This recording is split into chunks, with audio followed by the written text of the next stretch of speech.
Hello दोस्तों, नमस्कार, जय Hind, love you. I hope आप लोग बहुत अच्छे होंगे। इसी के साथ आप लोगों का होप जीएस रिसर्च सेंटर में बहुत बहुत स्वागत है। बड़े दिनों के बाद अरसों के सपने बनाए हुए बैठे थे। क्वेश्चन लगा के पेपरों में बड़ा इंतजार किया करते थे सर। आज वो दिन आ गया है। आज भारतीय अर्थव्यवस्था से संबंधित कुछ क्यूरियोसिटी आपको जो थी वो आज समापन कर देंगे। थंबनेल में आप लोग देख रहे हो कि अर्थशास्त्र के एवं अर्थव्यवस्था का एक परिचय दे देंगे। अर्थशास्त्र क्या है, अर्थशास्त्र की परिभाषा क्या, आर्थिक गतिविधियां क्या होती हैं और आर्थिक गतिविधियां कैसे चलती हैं। इन सब सारे चीज़ों पे हम लोग आज बहुत समराइज बात करेंगे। बट आप लोग मिल के तो 250 सवाल से ज़्यादा लगा चुके हैं। सवाल वही हैं जो आपके पास नोट्स अवेलेबल कराए गए हैं। इससे पहले मैंने आप लोगों को जो गतिविधियां योजनाएं रही हैं उनके सारे में चर्चा कर दिया अच्छी तरीके से। तो होपफुली आप लोग योजनाओं के बारे में ध्यान रखिएगा। 1 से 2 सवाल योजना से आएगा, वो भी जो बहुत प्रचलित योजना होगी, और वो भी ट्रेडिशनल बहुत ज़्यादा पूछता है। करंट न्यूज़ तो में तो आ ही सकता है, वो तो आना संभावना निश्चित ही है, लेकिन ट्रेडिशनल वालों के साथ ज़्यादा पूछा जाता है।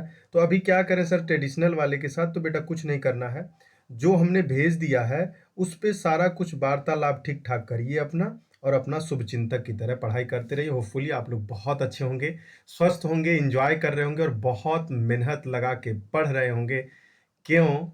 अकारण पढ़ रहे हैं नहीं, कारण पढ़ रहे हैं। अपने मम्मी पापा का नाम उज्जवल करना है, हमें नौकरी लेना है, हमें गरीबी को दीपक जलाकर समाप्त करना है, अपने माँ बाप की सेवा करने का तुमको मौका मिलाना है। और एक सपना है जो वर्दी पहनने का, वो भी एक तो पूरा हो ही जाना है। तो अब आगे चलते हैं, भारतीय अर्थव्यवस्था के बारे में चर्चा किया जाए। बेटा अर्थ का मतलब क्या होता है सर? 1 मिनट बेटा, पेन वाला डोंगल लगा देंगे जी जी, कुछ शाबाश। अर्थव्यवस्था का मतलब क्या होता है सर? अर्थ का मतलब होता है बेटा धन। एक अर्थ का मतलब होता है अर्थ, अर्थ का मतलब होता है उस शब्द का परिभाषा। वैसे अर्थ का मतलब होता है परिणाम। क्या होता है मेरे बच्चे? परिणाम होता है। मैं ज्यादा बहुत सारी बातें नहीं करने वाला, बस एक जान लीजिए, अर्थ का मतलब क्या होता है? अर्थ का मतलब होता है परिणाम, और व्यवस्था का मतलब होता है उस परिणाम को कैसे सजा के सुशोभित करके कैसे कैसे विधियों की तरह आगे बढ़ा रहे हो, रखे हो। जैसे एक बुक मिल जाए, जैसे आपको कोई रसगुल्ला मिल जाए, उसको परिणाम, आपने रसगुल्ला बनाया, उसको रख लिया, अब रखने और सहेजने का काम कैसे होना चाहिए वो आपके लेवल पे होना चाहिए। अर्थशास्त्र का मतलब होता है अंततः परिणाम के ऊपर काम करना। किसके ऊपर होता है बेटा? परिणाम के ऊपर होता है। कभी कभी कारण बस होता है, कभी कभी अकारण बस होता है। इन बातों को यदि आप ध्यान रख पाए तो मुझे लगता है कि आपसे बेहतर अर्थशास्त्र के बारे में कोई नहीं जानता है। अच्छा, आर्थिक नियोजन की बात की जाए, जिसमें विकासात्मक, प्राथमिक, राष्ट्रीय विकासात्मक क्रियाओं का प्रयोग किया जाता है, उसको आर्थिक नियोजन कहा जाता है। बात देखिए, वही नियोजन हो गया कि नहीं? नियोजन का मतलब क्या होता है? परिवार नियोजन, सुपरिवार नियोजन, घर नियोजन और योजनाओं का नियोजन। नियोजन का मतलब होता है क्रमबद्ध तरीके से विकास उन्मुखी बातों को ध्यान रखा जाए। तो आप लोगों को मालूम हो जाएगा कि आर्थिक नियोजन है वो कौन सी सूची में आता है। सूची उची के बारे में हम ज्यादा चर्चा नहीं करेंगे, आपको मालूम है। तो ये समपवर्ती सूची में आता है। किस में आता है मेरे बच्चे? समपवर्ती सूची में आता है। किस में आता है? समपवर्ती सूची में आता है। ये भी बात आप लोगों को बहुत अच्छे से मालूम हो गया होगा।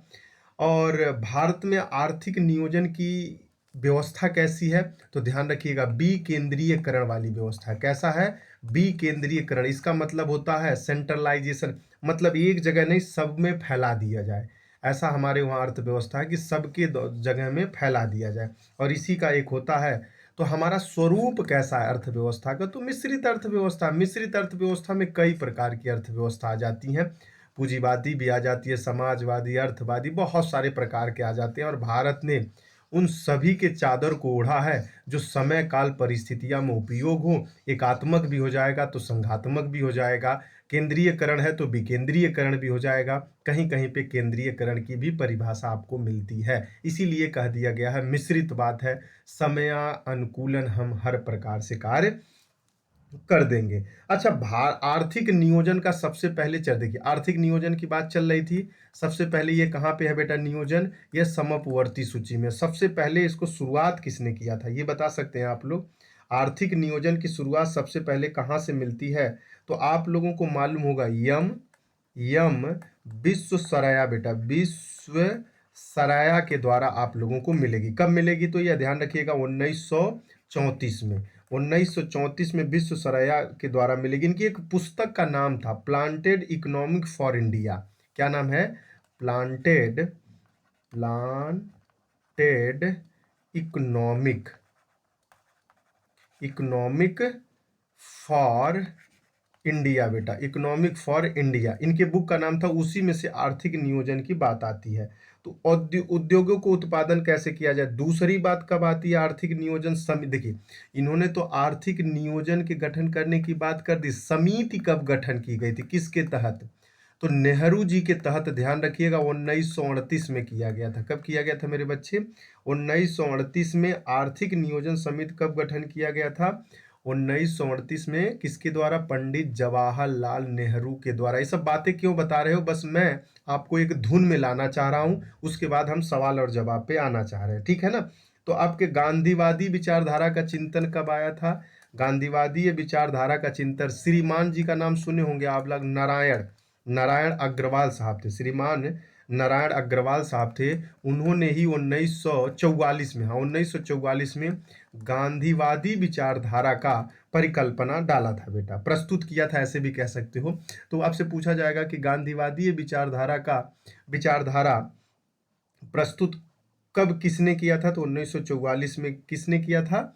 श्रीमान नारायण जी के द्वारा, श्रीमान नारायण अग्रवाल के द्वारा 1934 में किया गया था। किसके द्वारा किया गया था? श्रीमान अग्रवाल नारायण 1934 में से गांधीवादी विचारधारा को इन्होंने क्या किया था? प्रस्तुत किया था। जन योजना के बारे में बात किया जाए। देखिए, अभी अर्थव्यवस्था बिखरी हुई थी क्योंकि अंग्रेजी शासन चल रहा था। 1929 का क्राइसिस आप लोगों को मालूम होगा। उसके बाद अर्थव्यवस्था पे बेहतर चिंतन किया जाना शुरू किया गया था। तो जन योजना किसके द्वारा बनाई गई थी? तो ध्यान रखिएगा, जन योजना 1945 में। ये किसके द्वारा? एम एन राय के द्वारा। एम एन राय के द्वारा। संविधान के बारे में भी 1934 में इन्हीं की बात मिलती है। एम एन राय के द्वारा मिलेगा बेटा आपको। कब मिलेगा? एम एन राय के द्वारा क्या मिलेगा? सबसे पहले इन्होंने ही प्रस्तुत किया था। क्या प्रस्तुत किया था? जन योजना के बारे में प्रस्तुत किया था। सूर्योदय योजना का प्रतिपादन किसने किया था? सूर्योदय योजना, ये बहुत लंबा चला था। जयप्रकाश नारायण का नाम आप लोगों ने सुना होगा। जयप्रकाश नारायण साहब। बॉम्बे प्लान का भी नाम होना चाहिए आप लोगों को। बॉम्बे का पूरा नाम, अन्य नाम क्या था, ये बता सकते हो आप लोग? इसका नाम था an brief memorial outlining and plan of economic development for India. ठीक है ना। तो वही बातें हैं। सूर्योदय योजना कब लाई गई थी? तो बेटा ये देख लीजिए, सूर्योदय योजना लाई गई थी 30 जनवरी बेटा, 30 जनवरी 1950 को। किसके द्वारा लाई गई थी? किसके द्वारा लेके आई गई थी? तो ये ध्यान रखिएगा, जयप्रकाश नारायण के द्वारा लाई गई थी। चले बाकी। तो ये जो योजना थी ये किस पे आधारित थी? तो गांधीवादी विचारधारा के, गांधी के सिद्धांत पे ही आधारित थी। गांधी जी को कोई पीछे थोड़ी न कर पाएगा बेटा। चलो, अब एक दूसरा नाम यहाँ देख लीजिएगा। चलो यहाँ देखिए, अब क्या देखते हैं। अच्छा, विश्व का सर्वप्रथम नियोजन का प्रारंभ कहाँ किया था? नियोजन, नियोजन एक शब्द है बेटा। नियोजन का मतलब योजनाबद्ध। सबसे पहले ये कहाँ लाया गया था, बता सकते हैं आप लोग? लिख लीजिए, नहीं बता पाएंगे। 1924 में यूएसएसआर में लाया गया था। कहाँ पे लाया गया था?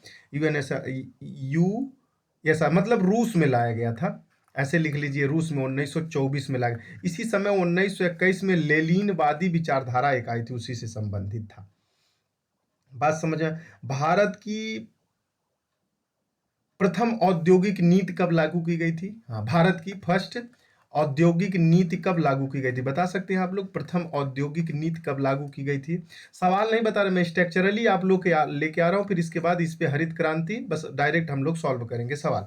बताइए, सबसे पहले कब लाई गई थी? बता देंगे तो मैं मान जाऊंगा। नीति की घोषणा कब की गई थी? तो बताइए, लिख लीजिएगा भैया लोग।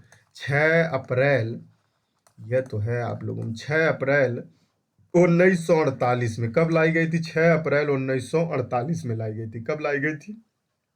6 अप्रैल 1948 में।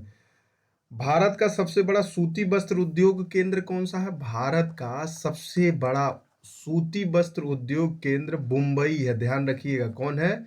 मुंबई है, मुंबई। अच्छा, हीरा का कौन सा है? हीरा का सूरत है। जो चीजें याद आ रही हैं मैं बता दे रहा हूं, कौन सा है? सूरत है।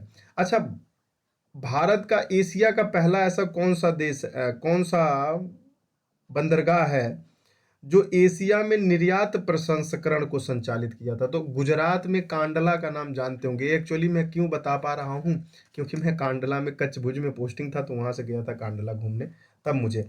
अच्छा, द्वितीय औद्योगिक नीति कब लागू की गई थी? तो पहला तो आप लोगों ने 6 अप्रैल 1948 को लागू किया। अच्छा, द्वितीय सेकंड कब लागू की गई थी? सेकंड वाला बता दे तो मैं मान जाऊं। ये भी ध्यान रखिएगा, 30 अप्रैल 30 अप्रैल 1956 को लागू की गई थी। सब बातें याद रखिएगा, आपके एसएसजीडी में ऐसे चीजों को बहुत ज्यादा पूछता है, बहुत ज्यादा भर। योजना आयोग कब लाई गई थी? तो ये तो आप लोगों को मालूम होगा ही मालूम होगा। योजना आयोग कब लाया गया था? तो योजना आयोग की क्या क्रिया विधि है? नीति आयोग क्या होता है? तो ये सब तो मालूम होगा ही होगा। पंचवर्षीय योजना के बारे में हम चर्चा करेंगे मेरे बच्चों, लेकिन अभी पंचवर्षीय योजना के बारे में चर्चा नहीं करने वाले हैं, क्योंकि जब पंचवर्षीय योजना के बारे में चर्चा करने लगे ना, तो आधे से 1 घंटा वही चला जाएगा। जो योजना जैसे आएगी वैसे हम लोग बात करना शुरू कर देंगे। चलिए, अब इसको हम करते हैं सवाल पे, और हम करते हैं इसको बड़ा। अब लेते हैं पूरा क्रांतिकारी परिवर्तन एंजॉय के साथ, ठीक है? आ जाओ भैया। ये सब सारी छोटी छोटी बातें थी जो मैंने आप लोगों को बताना उचित समझा, और आगे हो सकता है फॉर्मेट सवाल में भी मिले, तो सवाल में मिल भी सकता है, नहीं भी मिल सकता है, तो इसके लिए ज़्यादा अफसोस मत करिएगा। सवाल लगा चुके हैं, बताइएगा। हरित क्रांति शब्द का प्रयोग निम्न में से किस वर्ष किया गया था? चलिए बताइए, हरित क्रांति का सर्वप्रथम प्रयोग कब किया गया था? तो आप लोग लगाए होंगे, हरित क्रांति का सर्वप्रथम प्रयोग 1968 में किसने किया था बेटा? विलियम गैड साहब ने किया था। डॉक्टर विलियम विलियम गैड साहब थे। हरित क्रांति का एक्चुअली काम इनका था, जब जापान पे वो बम गिरा दिया गया था, तो उसी के लिए इनका उपयोग सबसे ज्यादा किया गया था। ये सब बातें आपको समझ में आ रही हो तो चलें आगे बढ़ें। विलियम गेट्स साहब ने किया था, ये आपको पता ही होगा। भारत में हरित क्रांति लाने का श्रेय किसको है बताइए? सबसे ज्यादा श्रेय किसको है? भारत में हरित क्रांति का लाने का श्रेय किसको है, बता सकते हैं आप लोग? को नोबेल पुरस्कार भी पाए हुए हैं, यदि आप बता दें तो मैं मान जाऊं। नार्म डॉक्टर बोरलांग साहब थे बेटा, ध्यान रखिएगा, बोरलांग, डॉक्टर बोरलांग। ये एक्चुअली नोबेल पुरस्कार से भी सम्मानित है। बोरलांग साहब है, ई वाला बोरलांग साहब है। अच्छा, हरित क्रांति का महत्वपूर्ण योगदान किसने दिया था भारत में? तो स्वामीनाथन का नाम सुनते हो ना, डॉक्टर यम यस स्वामीनाथन नाम है इनका, यम यस स्वामीनाथन नाम है इनका। और अधिक उपजाऊ वाली फसल कहाँ से लाई गई थी? जो आप लोग बार बार यही चीज़िया कहते हुए, गेहूं पे और चावल पे सबसे ज़्यादा थी, कहाँ से लाई गई थी ये बता सकते हो? मैक्सिको से लाई गई थी। ये बात याद रखिएगा, कहाँ से लाई गई थी? मैक्सिको से लेके आई गई थी। इतनी बातें पता हो तो अच्छा ये बताइए, हरित क्रांति का सर्वप्रथम प्रयोग किस पे, कौन सी फसल पे था? रबी फसल पे था, खरीफ फसल पे था, या जायदी पे? तो ध्यान रखिएगा, रबी फसल पे था। किस पे था? रबी ना, सॉरी, खरीफ फसल पे था। किस पे था? खरीफ फसल पे। ये सब सवाल बहुत ज्यादा पूछता है। कितने घटक थे, कौन? अच्छा ये बताइएगा, वनस्पतियों के लिए पर्याप्त बीज का उत्पादन के लिए परंपरागत वनस्पति खाद्य पर्याप्त नहीं थी, कौन था वो? तो आप लोग पढ़े होंगे, HIV करके था बेटा, HIV था। इसी के लिए हाइब्रिड के लिए सबसे ज्यादा संशोधन किया गया था। चलिए आगे आगे आते रहते हैं।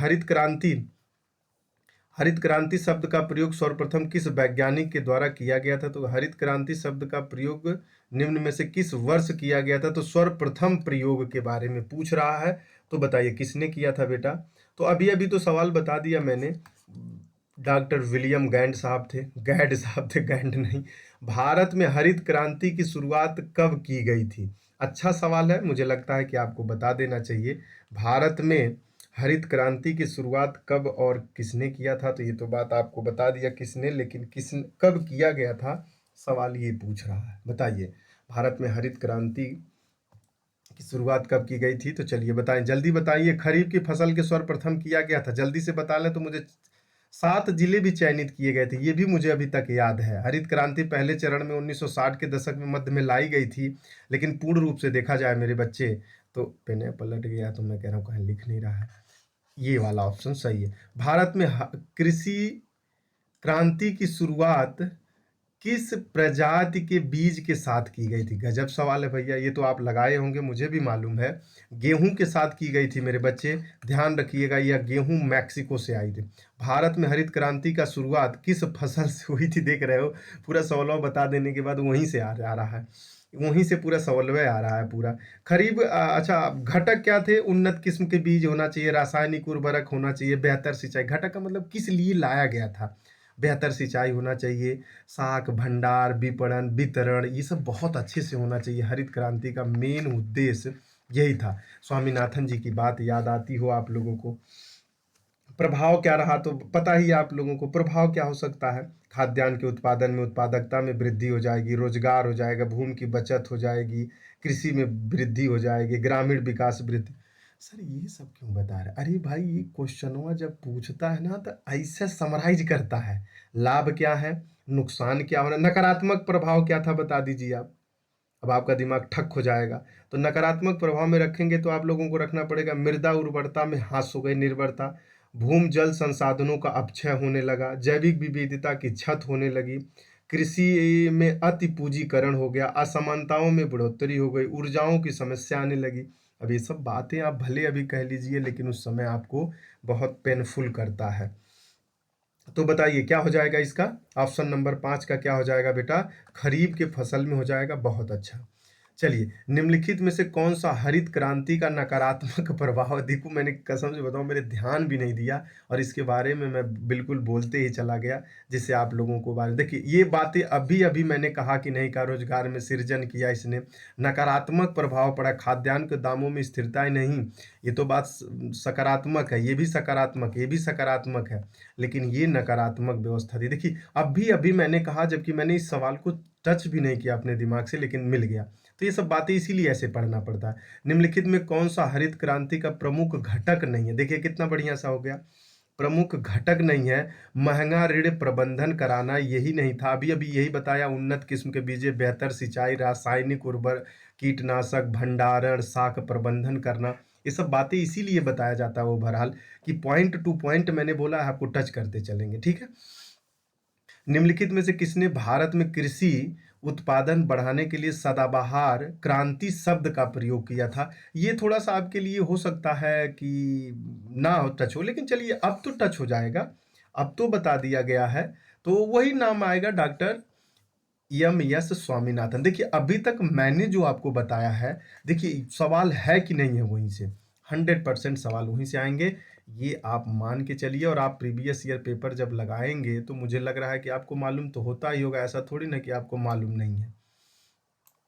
चलिए यहाँ से देखिए, डॉक्टर नारमन ई बोरलांग किस देश के निवासी थे?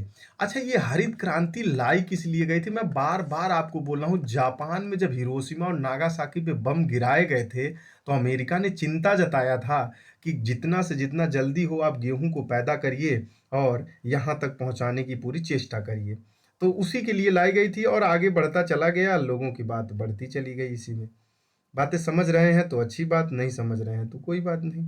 चलिए आगे बढ़िए, अब आगे बढ़िए, जल्दी करिए, फिर आगे बढ़ते जाइए। चलिए लगाइए, इसका क्या 19 नंबर का। आप अपना टाई सीट लेके रख के लगाइएगा, ऐसा गलती मत करिएगा कि सर हम तो लगा रखे नहीं है, बस ऐसे लगते चल रहे हैं। संयुक्त राज्य अमेरिका के रहने वाले थे, अभी अभी बोला हूँ, मैक्सिको से गेहूं आई थी, इस बात को ध्यान रखिएगा। हरित क्रांति के आरंभिक स्थल के रूप में निम्नलिखित में से कौन सा राज्य चुना गया था? तो ये भी आपको मालूम होगा, वो पंजाब राज्य चुना गया था। क्यों चुना गया था? फर्टिलाइज है, अच्छी भूमि है, समतल भूमि थी, बहुत अच्छे से यहाँ पे पैदा किया जा सकता है। चलिए, तो ऑप्शन नंबर सी हो जाए। भारत में किस क्रांति को ऑपरेशन फ्लड के नाम से जाना जाता है? अब ये बताइए, बहुत अच्छा है। ऑपरेशन फ्लड के नाम से जाना जाता है। किसके नाम से जाना जाता है? ऑपरेशन फ्लड के नाम से जाना जाता है। वैसे इसको कहोगे, ऑपरेशन फ्लड को ही श्वेत क्रांति कहते हैं। क्या कहते हैं? श्वेत क्रांति कहते हैं। तो इस श्वेत क्रांति आपको मालूम होगा, बहुत अच्छे से। अच्छा, श्वेत क्रांति का ऑपरेशन फ्लड का सूत्रपात किसने किया था? तो आप लोगों को वर्गीज कुरियन साहब थे। हाँ, डॉक्टर वर्गीज कुरियन साहब थे। ऑपरेशन फ्लड विश्व का सबसे बड़ा समन्वित विकास डेयरी फार्म था, ये ध्यान रखिएगा। ऑपरेशन फ्लड चलाया कब गया था? तो राष्ट्रीय डेयरी विकास बोर्ड का नाम जानिएगा।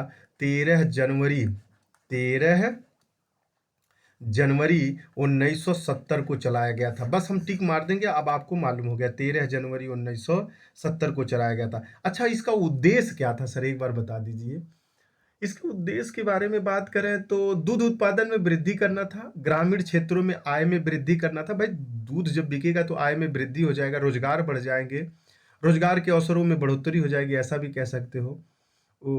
उपभोक्ता को उचित दाम पर दूध उपलब्ध होने लगे। देखिए, एक तो बिक्री होगा, जब ज्यादा बिक्री होगा तो उचित दाम पे भी मिलेगा, ग्रामीण की अर्थव्यवस्था बहुत मजबूत हो जाएगी। सर एकदम बिल्कुल लाइन बाय लाइन इसीलिए बता रहे हैं, बस इससे ज्यादा आपको उद्देश्य के बारे में नहीं आने वाला है। जितनी बातें बता दिए बस इतना नोट डाउन करना हो करिए, नहीं करना है तो बस एक दो बार सुनिए वीडियो को। अभी तक जितने लोग लाइक नहीं किया लाइक कर दीजिए। थोड़ा समय इस वीडियो में जाएगा, लंबा जाएगा, क्योंकि मैं कोशिश कर रहा हूँ कि इसके माध्यम से जितना भी सवाल मेरे सामने आ जाए उसके बारे में तथ्यात्मक जानकारी मैं दे सकता हूँ। ये 4-5 चरणों में चलाया भी गया था। और देखिए, ऑपरेशन फ्लड की शुरुआत कब की गई थी? 1970 में। ये भी बातें आपको याद आ गई जाएगी। कुरियन साहब थे, ये भी बात आप लोगों को आ जाएगी। ऑपरेशन फ्लड श्वेत क्रांति किससे संबंधित? तो दूध से संबंधित थी। किससे संबंधित थी? ऑपरेशन फ्लड दूध से संबंधित थी। बेटा, ये सब बातें याद रखिएगा, नहीं तो फिर आपको बड़ी दिक्कत करेगा आगे। चलिए देखिए, एक बार आप लोग एक चीज और भी नोट कर सकते हैं। मैं बोलते जा रहा हूँ, नीली फसल बोलते जाइए आप लोग। नीली क्रांति किससे संबंधित है? नीली क्रांति तो बताएंगे मत्स्य से संबंधित है। रिवीजन करवा देते हैं, किससे संबंधित है? मत्स्य से संबंधित है। अच्छा, हरित क्रांति किससे संबंधित है सर? हरित क्रांति किससे संबंधित है? खाद्यान्न से संबंधित है। खाद्यान्न, ध्यान रखिएगा, शब्दों को व्यास, विशेष व्यास बनाइए अपना, बेस बनाइए, व्यास नहीं, बेस। व्यास भी कह सकते हो, बेस भी कह सकते हो। अच्छा, श्वेत क्रांति तो दूध से है। श्वेत क्रांति तो दूध से। गुलाबी, गुलाबी, अब गुलाबी आंखें होती है, गुलाबी गुलाबी चेहरा होता है, तो आप लोगों को मालूम होना चाहिए। झींगा मछली से, ध्यान रखिएगा, झींगा मछली से है। गुलाबी, हाँ, झींगा मछली से, याद आ गया। किससे संबंधित? अच्छा, लाल क्रांति किससे संबंधित है? लालम लाल हो जाएगा। चलिए बताइए, लाल क्रांति कहते हैं नहीं, जैसे एकदम बिल्कुल लाल लग रहा है, अंग्रेज आया था एकदम भाई गोरा चिट्टा लाल लाल लग रहा था। चलिए, टमाटर और मांस उत्पादन, ध्यान रखिएगा, दोनों बता देते हैं ये टमाटर, हाँ, टमाटर और मांस उत्पादन दोनों में ध्यान रखिएगा, लाल लाल हो जाएगा, जब कट जाता है तो लाल। अब आपको इतनी तो बातें याद रही होंगी, लेकिन अब जो बताने जा रहे हैं यह याद नहीं होगा, लेकिन सवाल बनता भी यहीं से, ठीक है। अच्छा, सुनहरी क्रांति किससे संबंधित है? हो, सुनहरी, सुनहरी क्रांति के बारे में आप चर्चा कर सकते हैं क्या? बागवानी, शहद और फूल उत्पादन के लिए होगा। किसके लिए होगा? बागवानी और फूल और शहद उत्पादन के लिए। बोलिए एक बार, बोलिए फिर। सुनहरी का मतलब सुनहरा होता है, बागवान में जाके बैठेंगे गुलाब के फूलों के साथ और शहद के मलाई के साथ, एकदम एंजॉय प्राकृतिक में लेंगे। अब गुलाबों का चारों तरफ फूल हो, बगीचा हो, और उसमें आपको बैठना हो तो सुनहरा मौसम मिलेगा ना, गजब यार, पूरा डिप्रेशन दूर हो जाएगा। तो आप लोगों को नॉर्वे, फिनलैंड उधर जाओगे तो आपको ऐसे ऐसे बगीचे मिलते हैं। चलिए, पीली क्रांति किससे संबंधित है? इसको मिटा देते हैं, जिसको भी लिखना होगा वो वीडियो को रोकेगा, फिर से देखते चला जाएगा। पीली क्रांति किससे संबंधित है बताएंगे आप लोग? तिलहन फसल से। किससे है बेटा? पीली क्रांति किससे संबंधित? देखिए, दो भाग में बनेगा, बना देंगे, लेकिन मैं पूरा रिवीजन करवा दूंगा, ये मान के चलिए। तिलहन फसल से संबंधित, तिलहन फसल। और इस वीडियो के बारे में जो भी आपको पसंद आएगा वो बात जरूर लिखिएगा, कि जिससे मुझे भी मोटिवेशन मिले कि मैंने आपको बहुत अच्छे से और बहुत कम समय में बहुत अच्छी चीज़ों को पूरा कर दिया। उसका रिक्वायरमेंट ऐसे ही क्लासों का था। चलिए, तिलहन फसल किससे संबंधित है? तिलहन। भूरी क्रांति किससे संबंधित है? भूरी, भूरी। कोको का नाम जानते हो, जिसे चॉकलेटवा खाते हो पगलू लोग? कोको, कोको, ये कोको पाउडर मिलेगा आपको 400 रुपया कुछ ग्राम ग्राम मिलता है। लेकिन यार, कोको पाउडर दूध में डाल के पीने लगो ना, तो जैसे हमारी लक्ष्मी जैसे बिटिया रानी है, इनके लिए बहुत फायदा करता है, लेकिन ओरिजिनल मिलेगा नहीं यहाँ, ये अमेरिका, अमेरिका के साइड में बहुत ज़्यादा मिल जाए तो वजन ओवरवेट बढ़ाने में बहुत अच्छा है। अच्छा, गोल क्रांति किसे कहते हैं? गोलम गोल है। अरे, गोल का मतलब आलू हो, आलू तो बहुत दबा के खा रहे हो, उसून के खा रहे हो और भूज के भी खा रहे हो कि नहीं खा रहे हो? देखना भैया, आलू चल रहा है के जन ओकरे घर में नया आलू का झगड़ा उगड़ा भइल लोग जन बोल दे लगा इसी को सवाल हमारे घर में झगड़ा करवा दे बाज इनके गंदे जनी कम तो वैसे। अच्छा, स्वर्ण क्रांति किसे कहते हैं? स्वर्ण, स्वर्ण का मतलब सोना होता है, तो हमारे वहाँ जूट है बेटा। क्या है? जूट है। जूट किसे कहते हैं? देखिए ये सब सवाल आपको वीडियो अलग से नहीं देखना पड़ेगा, सारा कुछ हमने रिवीजन। अच्छा, रजत रजत रजत रजत रजत क्रांति तो कपास के लिए। देखिए स्वर्ण जूट के लिए, रजत किसके लिए है? तो कपास, कपास क पास के लिए। किसके लिए है मेरे बच्चे? कपास के लिए। रजत किसके लिए? अच्छा ये बताइए, बादामी क्रांति, बादामी, बादामी बदा वादामी है, बादामी, बादामी, बादामी है ना, बादामी क्रांति, बादामी क्रांति, बादामी क्रांति, हाँ बादामी क्रांति मसाला के लिए। हाँ बादामी क्रांति मसाला, बादामी क्रांति किसके लिए है? मसाला क्रांति है। अच्छा, इंद्रधनुष क्रांति नहीं सुने होंगे, हमको मालूम है, तुम नहीं सुनोगे भैया, ये सब बड़े हाइपोथेटिकल वाले एग्जाम में आता है और तुम लोगों में चेप देता है, तो बोलते हैं अरे सर जी हमारे पढ़ाए तो थे लेकिन वो हमन था नहीं गुरुदेव, तो वो कहते हैं अरे एक आध सवाल ऐसा ऐसा आ जाता है, एक आध का गुरुदेव ये कुल तो भरोसा था, अब वो नहीं आए तो अब का एक आध का बात करी। तो इंद्र क्रांति, इंद्रधनुष, इंद्रधनुष क्रांति के बारे में बात करें बेटा तो ध्यान रखिएगा, एकदम क्लियर करें, सभी क्षेत्रों में उत्पादन वृद्धि करना, ये बात याद रखिएगा। सभी है, जब सभी वाला आ जाता है ना तो स्ट्रीम लाइन बड़े अच्छे अच्छे का होश उड़ा देगा। सभी क्षेत्रों में उत्पादन वृद्धि कर। देखो जितने लोगों को क्लास अच्छा लग रहा है तो एक बार लाइक कर दीजिए, जबरदस्त लाइक कर दीजिए और शेयर भी कर दिया करिए, और जैसा लग रहा है क्लास के बारे में थोड़ा सा टिप्पणी कर देते हैं तो बड़ा आनंद आता है हमको भी कि आपके मन भावना प्यार करते हो, तो सोचते हो ना कि बस हम ही भर करें, वह भर करें, हम तो नाराज होके बैठल हैं। ऐसा नहीं है भैया, प्यार करने वाला बार बार पूछता है तुमको भी याद आ रहा है, तो कहते हैं बार बार यह बतिया पूछते हो, विश्वास नहीं है का? अरे पगलू ये विश्वास की बात नहीं है, अभी अभी की बात चल रही है। चलिए आगे बढ़े। ऑपरेशन फ्लड के बाद देखिए पूरी चीजें मैंने बता दिया। हरित सोना क्रांति, हरित सोना है तो बड़ा गजब होगा भैया, हरित सोना, अरे हे सोना हे मोना, ये नहीं चलेगा, बांस है, बांस, बांस उत्पादन से चलता है, सरकार इस पे बहुत बढ़ावा दे रही है। हरित का हो जाएगा बेटा। अच्छा एक और याद कर लीजिए, सेफ्रॉन क्रांति, सेफ्रॉन क्रांति किससे संबंधित है सर? जिसका नहीं होगा नोट्स बना के रट्टा मार लीजिएगा नहीं तो फिर जाएगा। सेफ्रॉन क्रांति होती है केसर के लिए, केसर, केसर के लिए कहाँ उगाया जाता है? श्रीनगर पे। करेवा वाला अब मट्टी उट्टी वाले के बाद में जब आप लोग जियोग्राफी पढ़े होंगे तो बातें चली होगी। अब आप लोगों को तो बहुत अच्छे से मेरे बच्चे मालूम हो गया कि अच्छा बता दिए ऑपरेशन फ्लड कब चलाया गया था? तो ऑपरेशन फ्लड श्वेत क्रांति किसने चलाया था? कुरियन साहब। ऑपरेशन फ्लड श्वेत क्रांति संबंधित दूध से देखिए लगते चला जा रहा है।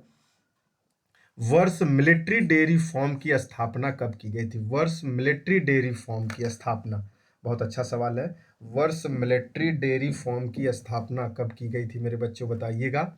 वर्ष मिलिट्री डेयरी फार्म की स्थापना कब की गई थी? तो ध्यान रखिएगा 1889 में की गई थी। भारत में पशु गणना कितने वर्ष में होती है? भारत में पशु जनगणना कितने वर्ष के बाद होती है? चलिए बताइए, भारत में पशु जनगणना कितने वर्ष बाद होती है? 4 वर्ष बाद होती। नहीं 4 वर्ष या 5 वर्ष है भाई? 5 वर्ष की बात होती है, इसमें थोड़ा सा डाउट है मेरे बच्चे। 4 वर्ष होती है, मुझे याद आ रहा है। एक बार आप लोग इस सवाल को देख लीजिएगा, 4 या 5 वर्ष में ही है। सबसे ज्यादा उत्तर प्रदेश में है, 5 वर्ष बाद ही होता है, शायद 5 वर्ष है मेरे बच्चे, लेकिन मुझे 4 थोड़ा सा दर्द दे रहा है, तो एक बार थोड़ा सा आप लोग सर्च कर लीजिएगा। लेकिन सबसे ज्यादा उत्तर प्रदेश में, ये बात मुझे आइडिया है पशुओं की जनगणना के आधार पे, ठीक है ना। 5 वर्ष या 4 वर्ष है, प्लीज इसको देखिएगा, मैं पिनअप कर दूंगा। मुझे लग रहा है कि 4 वर्ष बाद होता है कि 5 वर्ष होना चाहिए, क्योंकि चलिए निम्न में से किस वर्ष में भारत में संघनन पशु विकास कार्यक्रम चलाया गया था? संघनन का मतलब जानते हैं ना, संघनन मतलब बहुत ज्यादा पशु विकास करिए। क्या करिए मेरे बच्चे? सबसे ज्यादा पशुओं का क्या करिए आप लोग? विकास करिए। इसके बारे में वो चर्चा करने के लिए आपको बताया था। तो बताइए किसके लिए है? जल्दी करिए तब आगे बढ़ा जाए। पशु के विकास के लिए कब किया गया था? कब किया गया था, जल्दी बताएंगे तब आगे बढ़े हम। चलिए ऑप्शन नंबर सी 64 और 65 में किया गया था। कारण ये था 62 का युद्ध भी हो गया था, ये सब दूध उत्पादन। अच्छा, भारतीय राष्ट्रीय दुग्ध दिवस कब मनाया जाता है, बताइए। बहुत अच्छा सवाल। भारतीय राष्ट्रीय दुग्ध दिवस कब मनाया जाता है, बहुत ज़्यादा पढ़ते हो आप लोग। 26 नवंबर 1900, हाँ 26 नवंबर को मनाया जाता है। हम तो आगे बोलने जा रहे थे क्योंकि ऑलरेडी जो कुरियन साहब है उन्हीं के डेट ऑफ बर्थ पे मनाया जाता है। चलिए आगे बढ़े। भारत में किस वैज्ञानिक के जन्म दिवस पर राष्ट्रीय दुग्ध दिवस मनाया जाता है, बोलने का मन नहीं करता है, सवालों आके फंस जाता है। डॉक्टर वर्गीज कुरियन साहब के डेट पे मनाया जाता है बेटा, डॉक्टर वर्गीज कुरियन साहब के। निम्नलिखित में से किस देश का दुग्ध उत्पादन विश्व में प्रथम है, तो ये तो आपको मालूम ही होगा। मुझे लगता है कि आप इसका ऑप्शन कमेंट सेक्शन में जवाब देंगे, मुझे बड़ा अच्छा लगेगा। मैंने नहीं दिया। निम्नलिखित में से किस वर्ष the imperial bank of India का राष्ट्रीयकरण के पश्चात भारतीय स्टेट बैंक नाम दे दिया गया था। अब आप लोगों को बैंक के बारे में जानकारी होनी चाहिए। बैंक का आप लोगों को बताए हैं ना। अच्छा बताएंगे आप लोग, बैंक ऑफ हिंदुस्तान भारत का पहला बैंक था, कहाँ पे था ये, तो पहला बैंक कलकत्ता में ही था, 1770 में बनाया गया था। ये बात याद आ रही है कि नहीं आ रही है। बैंक ऑफ बंगाल 1806 में, ये किसके अंदर था, प्रेसिडेंसी ऑफ। अच्छा, bank of Bengal, bank of Bombay, bank of Madras, ये क्या है सब, यह अंग्रेजों का प्रेसिडेंसी था। तो ये सब बातों को याद रखना है, भुला मत जाया करिए, नहीं तो पटक पटक के मार खाओगे। चलिए भारतीय, चलिए तो ये बताइए कब किया गया था, राष्ट्रीयकरण कब किया गया था भारतीय बैंक का, राष्ट्रीयकरण कब किया गया था। राष्ट्रीयकरण के पश्चात भारतीय स्टेट बैंक बनाया गया था, तो आप लोगों को यही बैंक बनाया गया था। तीनों बैंक को 1921 में मर्ज करके इंपीरियल बैंक बनाया गया। इंपीरियल बैंक को ही स्टेट बैंक कहा गया 1955 में। भार वर्ष 1959 में, देखिए मेरा बोलने का तरीका यही है, डेटों को आप जैसा बोलना चाहिए आपको। भारतीय स्टेट बैंक अधिनियम बनाकर कितने क्षेत्र में बैंकों का राष्ट्रीयकरण किया गया, तो ये भी देखिए कितने क्षेत्रों में किया गया था बैंकों का राष्ट्रीयकरण। तो बताइए कितने क्षेत्रों में बैंकों का राष्ट्रीयकरण किया गया था, बताएंगे तब आगे बढ़ जाएं हम। चलिए जल्दी बताइए कितने क्षेत्रों में किया गया था मेरे बच्चे, तो 8 क्षेत्रों में किया गया था। कहाँ किया गया था, 8 क्षेत्रों में किया गया था। भारतीय अर्थव्यवस्था का मेरुदंड कौन सा है, देखिए बहुत अच्छा सवाल, इसके ऊपर मत जाइएगा, सवाल इससे ज़्यादा बढ़िया नहीं बन सकता। सेवा क्षेत्र, पर्यटन, वित्तीय, कृषि क्षेत्र है। ये तो आप गलत नहीं करोगे तो हमको भी भरोसा ही है, लेकिन आप कभी कभी गड़बड़ा जाते हो। कृषि क्षेत्र, कितने करोड़ से ज़्यादा की जमा पूंजी वाले 14 बैंकों का जुलाई 1969 में राष्ट्रीयकरण किया गया था। पहली बात तो ये डेट याद रखिए, जुलाई 1969, इसको याद करिए।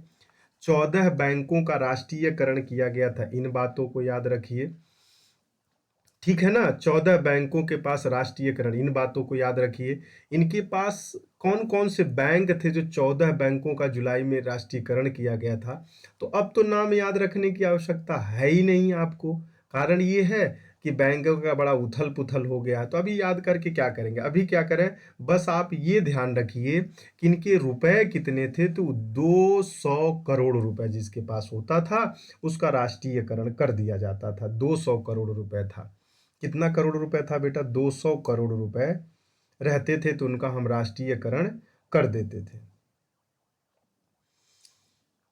कितने करोड़ से ज्यादा की जमा पूंजी वाले बैंकों का जुलाई 1969 में राष्ट्रीयकरण कर दिया गया था, तो 200 करोड़ से ज्यादा जमा पूंजी वाले बैंकों को 6 बैंकों का अप्रैल 1980 में किया गया था। इसके पास तो 50 करोड़ ही बहुत ज़्यादा थे, 50 करोड़ है इसमें बेटा, इसमें 50 करोड़ है। और जो 1980 में किया गया था, जो 1980 में किया गया था, 6 बैंकों का राष्ट्रीयकरण, 6 बैंकों का उस समय किया गया था। Andhra bank, Punjab and Sind bank, new bank of India, और corporation bank, Vijaya bank, oriental bank of commerce. तो 14 बैंकों के अलावा जब किया गया था तो इनके पास जो 6 बैंक थे, इनके पास 200 का था, और जो ये 69 किए गए थे 50 करोड़ था। इतनी बातें याद रखिएगा। अब एक ही साथ हमने आपको समझा दिया, चलें आगे बढ़ें, बहुत अच्छे। 50 करोड़ जमा पूंजी रही होगी तो मान जाता थे। चलिए, सितंबर 93 में किस बैंक का पंजाब नेशनल बैंक में विलय कर दिया गया? बताइएगा।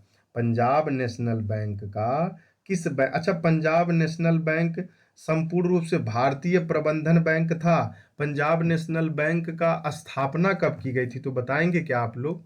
पंजाब नेशनल बैंक की स्थापना 1894 में किया गया था। आपका जो पुराना नोट्स होगा उसमें मालूम हो जाएगा। तो इसको किस में बदला गया था यही बता दीजिए, फिर आगे बढ़ा जाए। जल्दी करिए मेरे बच्चे, जल्दी जल्दी करिए। न्यू बैंक ऑफ इंडिया में मर्ज किया। अच्छा, तीन बातों को ध्यान रखिए। पंजाब नेशनल बैंक क्या है सर? यह पंजाब नेशनल बैंक जो है बेटा, स्थापित प्रथम पूर्ण रूप से भारतीय प्रबंधन बैंक था। ये बातें याद हो गई, भारतीय प्रबंधन बैंक था। अच्छा, इसकी स्थापना कब हुई थी तो 1894 में हुई थी। 19 सितंबर 1993 में किस बैंक का विलय कर दिया गया था तो न्यू बैंक ऑफ इंडिया का विलय कर दिया गया था। फिर से बोलिए, न्यू बैंक ऑफ इंडिया का विलय किस में किया गया था तो पंजाब में किया गया था। कब किया गया था तो सितंबर 1993 में किया गया था। अच्छा, बैंक ऑफ पंजाब का स्थापना कब किया गया था तो 1894 में किया था। यही भारत का पहला प्रबंधकीय बैंक भी था। बस। सार्वजनिक क्षेत्र में कमजोर बैंकों को पुनर्जीवन हित सुझाव देने के लिए निम्नलिखित में से किस समिति का गठन किया गया था? अभी सब बातें आपको बहुत अच्छे से मालूम होना चाहिए समिति उम्मीद के बारे में, क्योंकि आपको पता है ना, 1920 में जब केंद्र सरकार द्वारा शुरू की गई थी विलय एवं सम्मेलन की प्रक्रिया, पूरी तरह से राष्ट्रीयकरण बैंकों की संख्या घटाकर 12 कर दिया गया था। ओरिएंटल बैंक, कॉमर्स बैंक आदि, यानी बहुत सारे बैंक है, मुझे भी पूरा याद नहीं है इसके बारे में, का विलय कर दिया गया था। तो ये सब बातें याद रखिए। और 12 सार्वजनिक क्षेत्र के बैंक रह गए हैं अभी तो, मुझे लगता है जहाँ तक है। निजी बैंक खोलने का इजाज़त दे दी गई थी, तो यूटीआई बैंक सबसे पहले खोला गया था, मुझे जहाँ तक याद आ रहा है। वो भी 1994 की बात कर रहे हैं। तो अब 26 नंबर सवाल का जवाब दीजिए, आगे बढ़े। वर्मा समिति बेटा, कौन सी समिति थी तो वर्मा समिति, ठीक। निम्न में से किस समिति से बचत खातों में चेकबुक, एटीएम कार्ड जैसी सुविधा के लिए न्यूनतम बैलेंस को समाप्त करने की सुझाव दिया था? समिति की बात पूछ रहा है, तो ध्यान से लगाइएगा और ध्यान से पढ़िएगा, गलत मत कर दीजिएगा। दामोदरन दामोदरन समिति है बेटा। कौन सा दामोदरन समिति है, ये याद रखिएगा। देश में सभी गांवों के देश के सभी गांवों में वित्तीय सेवा उपलब्ध कराने के उद्देश्य से निम्न में से किस समिति का गठन किया गया था? तो समिति के बारे में तो आप लोगों को चर्चा किया गया होगा मुझे लगता है, या कर दें? बताइए, समिति के बारे में चर्चा करना पड़ेगा तो मुझे तो थोड़ा बहुत याद करना पड़ेगा, क्योंकि मुझे भी जल्दी है भूल जाता। बैंकों में सुधार से समिति संबंधित समिति, अच्छा चलिए बता देते हैं। अच्छा, बर्मा समिति की बार बार बात कर रहे हो सर, ये आई कब थी ये भी तो बता सकते हो? बर्मा समिति आई थी बेटा 1998 में। लो, बर्मा समिति किससे संबंधित है? बर्मा समिति संबंधित है 1998 में लाई गई थी। अच्छा सर, दामोदर समिति भी आपने बताया, दामोदर समिति कब आई थी तो 2001 में आई थी, ये भी बात याद रखिए। चलिए, पूरी समिति के बारे में हम चर्चा कर देते हैं। एक सवाल और आप लगा दीजिए। उदारीकरण, निजीकरण, भूमंडलीकरण की नई आर्थिक नीति घोषित की गई थी प्रधानमंत्री किसके द्वारा? ध्यान रखिएगा, 1947 से 1991 की एक अर्थनीति अलग होती है, यहाँ से लेके 2000 अलग आती है, 2012 से अलग है, और फिर 2013 या 14 से अलग आती है, ठीक है ना। तो इनकी आर्थिक नीतियां ये सब मालूम होनी चाहिए, ओवरऑल मालूम होना चाहिए, पूरा डेप्थ में जानकारी नहीं होना चाहिए आपको, इतनी ज़्यादा जान, ये सब पूछेगा। उदारीकरण का मतलब क्या होता है? एकदम लिबरल, एकदम मतलब स्वतंत्र, ना कुछ बोलना है, ना रोकना है, ना टोकना है। निजीकरण का मतलब होता है जैसे तुम्हारा व्यक्तिगत मोबाइल पासवर्ड लगा के रखते हो, कहते हो ना कि हम ये डी क्या नाम है, ये वाला नहीं देखने देंगे भैया, ये ले लीजिए फोन लगा। अब फोन केहू को ले लो ना, आधा घंटा लेके पीछे झूठे में बैठ जाओ, कहा कर रहे हो फोन बस दे दो भाई, 20 बार जाएगा आपके फोन के पास वो चेक करने, कहा कर रहे हैं फोन वाले के, कहीं हमारा वो सिगरेट वाला नंबर हुआ तो नहीं पा जाएंगे ना, कहीं सिगरेट वाला फोटो हुआ तो नहीं पा जाएंगे ना। अब वो ऐसा छटपटाएगा जैसे मड़ी छटपटा रहा है। अच्छा, भूमंडलीयकरण का मतलब होता है बस सब का सब गांव, पूरा देश एक जगह स्थित है, उसी का मतलब होता है भूमंडलीकरण। उसका मतलब क्या होता है? भूमंडलीयकरण होता है। तो तो ये किसने कहा था? उदारीकरण, निजीकरण और भूमंडलीयकरण आर्थिक नीति घोषित किया था तो राजीव नरसिम्हा राव द्वारा किया गया था। कारण ये 1991 और 1992 की बात याद हो, राजीव गांधी की हत्या हो गई थी। उसी समय तो ये बने थे आरक्षण के बारे में। इसी समय वो अपने जो मनमोहन सिंह थे वो से आर्थिक सलाहकार भी थे उसी समय, वित्त मंत्री के रूप में। ठीक है ना? एक तरह से ये सब बातें बहुत लगता है कि आप लोगों को बे ये सब जानकारी है। कभी भी तरीके वाइज किसी चीज को जानिए। अब बेतरीके से जान के दो एक लाइन याद है कर लोगे तो दूसरे वाले में ढुलमुल लो भैया। चलिए भैया, समिति के बारे में बात कर रहे थे, चलिए बता ही देते हैं, नहीं तो कहोगे कि गुरुदेव नहीं बताया, सब छोड़ दीजिए। लिखिए बेटा, समिति के बारे में पूछो। चक्रवर्तीय समिति लिखिए, चक्रवर्ती समिति क्या हो जाएगा? चक्रवर्ती समिति किससे संबंधित थी? तो ये आई कब थी ये भी बताना पड़ेगा। चक्रवर्ती समिति हाँ 1985 में आई थी। कब आई थी? 1985 में। किस लिए आई थी? बैंकों के क्षेत्र में सुधार करने के लिए। हम लोगों को मेंस में लिखने के लिए ये सब आता है तो इसलिए बहुत अच्छे से याद करना पड़ता है सब। बैंकों में सुधार, जैसे अभी पूछ लेगा भारतीय अर्थव्यवस्था में बैंकों का जो विलयकरण किया जा रहा है इन समितियों से, तो बहुत ज़्यादा डेप्थ पूछता है। तो ये सब पूरी बातें याद रखनी पड़ती, तुम्हें लिखना पड़ता है तो ऐसे ऐसे करके बनाना। चक्रवर्तीय समिति किसी थे? 1985 में, बैंक से संबंधित था। अच्छा दूसरा देखिए, मुझे व्हाइट पेज नहीं मिलेगा, कहाँ कहीं हो व्हाइट पेज। व्हाइट पेज जाने के लिए हम दूसरे जगह जा सकते हैं। यहाँ से आ गए, इधर ऐड कर दिए और इसको हटा दिए बेटा। चलिए यहाँ पे आ गए हैं अभी। चलिए अब लिखिए, गोईपुरिया एक आती है बेटा, गोईपुरिया समिति, गोईपुरिया, हाँ गोईपुरिया समिति, ध्यान रखिएगा। गोईपुरिया समिति क्या थी? ये 1990 में लाई गई थी, ध्यान रखिएगा 1990 में लाई गई थी बेटा। गोईपुरिया समिति कब लाई गई थी? 1990 में लाई गई थी। बैंकों में ग्राहक सेवाओं के लिए, बैंकों में ग्राहक सेवा के गिरते स्तर को सुधारने के लिए लाई थी। क्या करने के लिए लाई थी? गिरते स्तर को सुधारने के लिए लाई गई थी गोईपुरिया। नरसिम्हन समिति थी बेटा, नरसिम्हन समिति थी, नरसिम्हन समिति थी। ये कब लाई गई थी? तो 1991 में लाई गई थी। यह बात ध्यान रखिएगा। यह वित्तीय क्षेत्र के पहलुओं की जानकारी लेनी थी। क्या करना था? वित्तीय क्षेत्र के पहलुओं की जानकारी लिखनी थी। सर इतना जल्दी कैसे याद हुई? देखो बेटा, ये सब बात करने के लिए हमें पहले याद करना पड़ता है।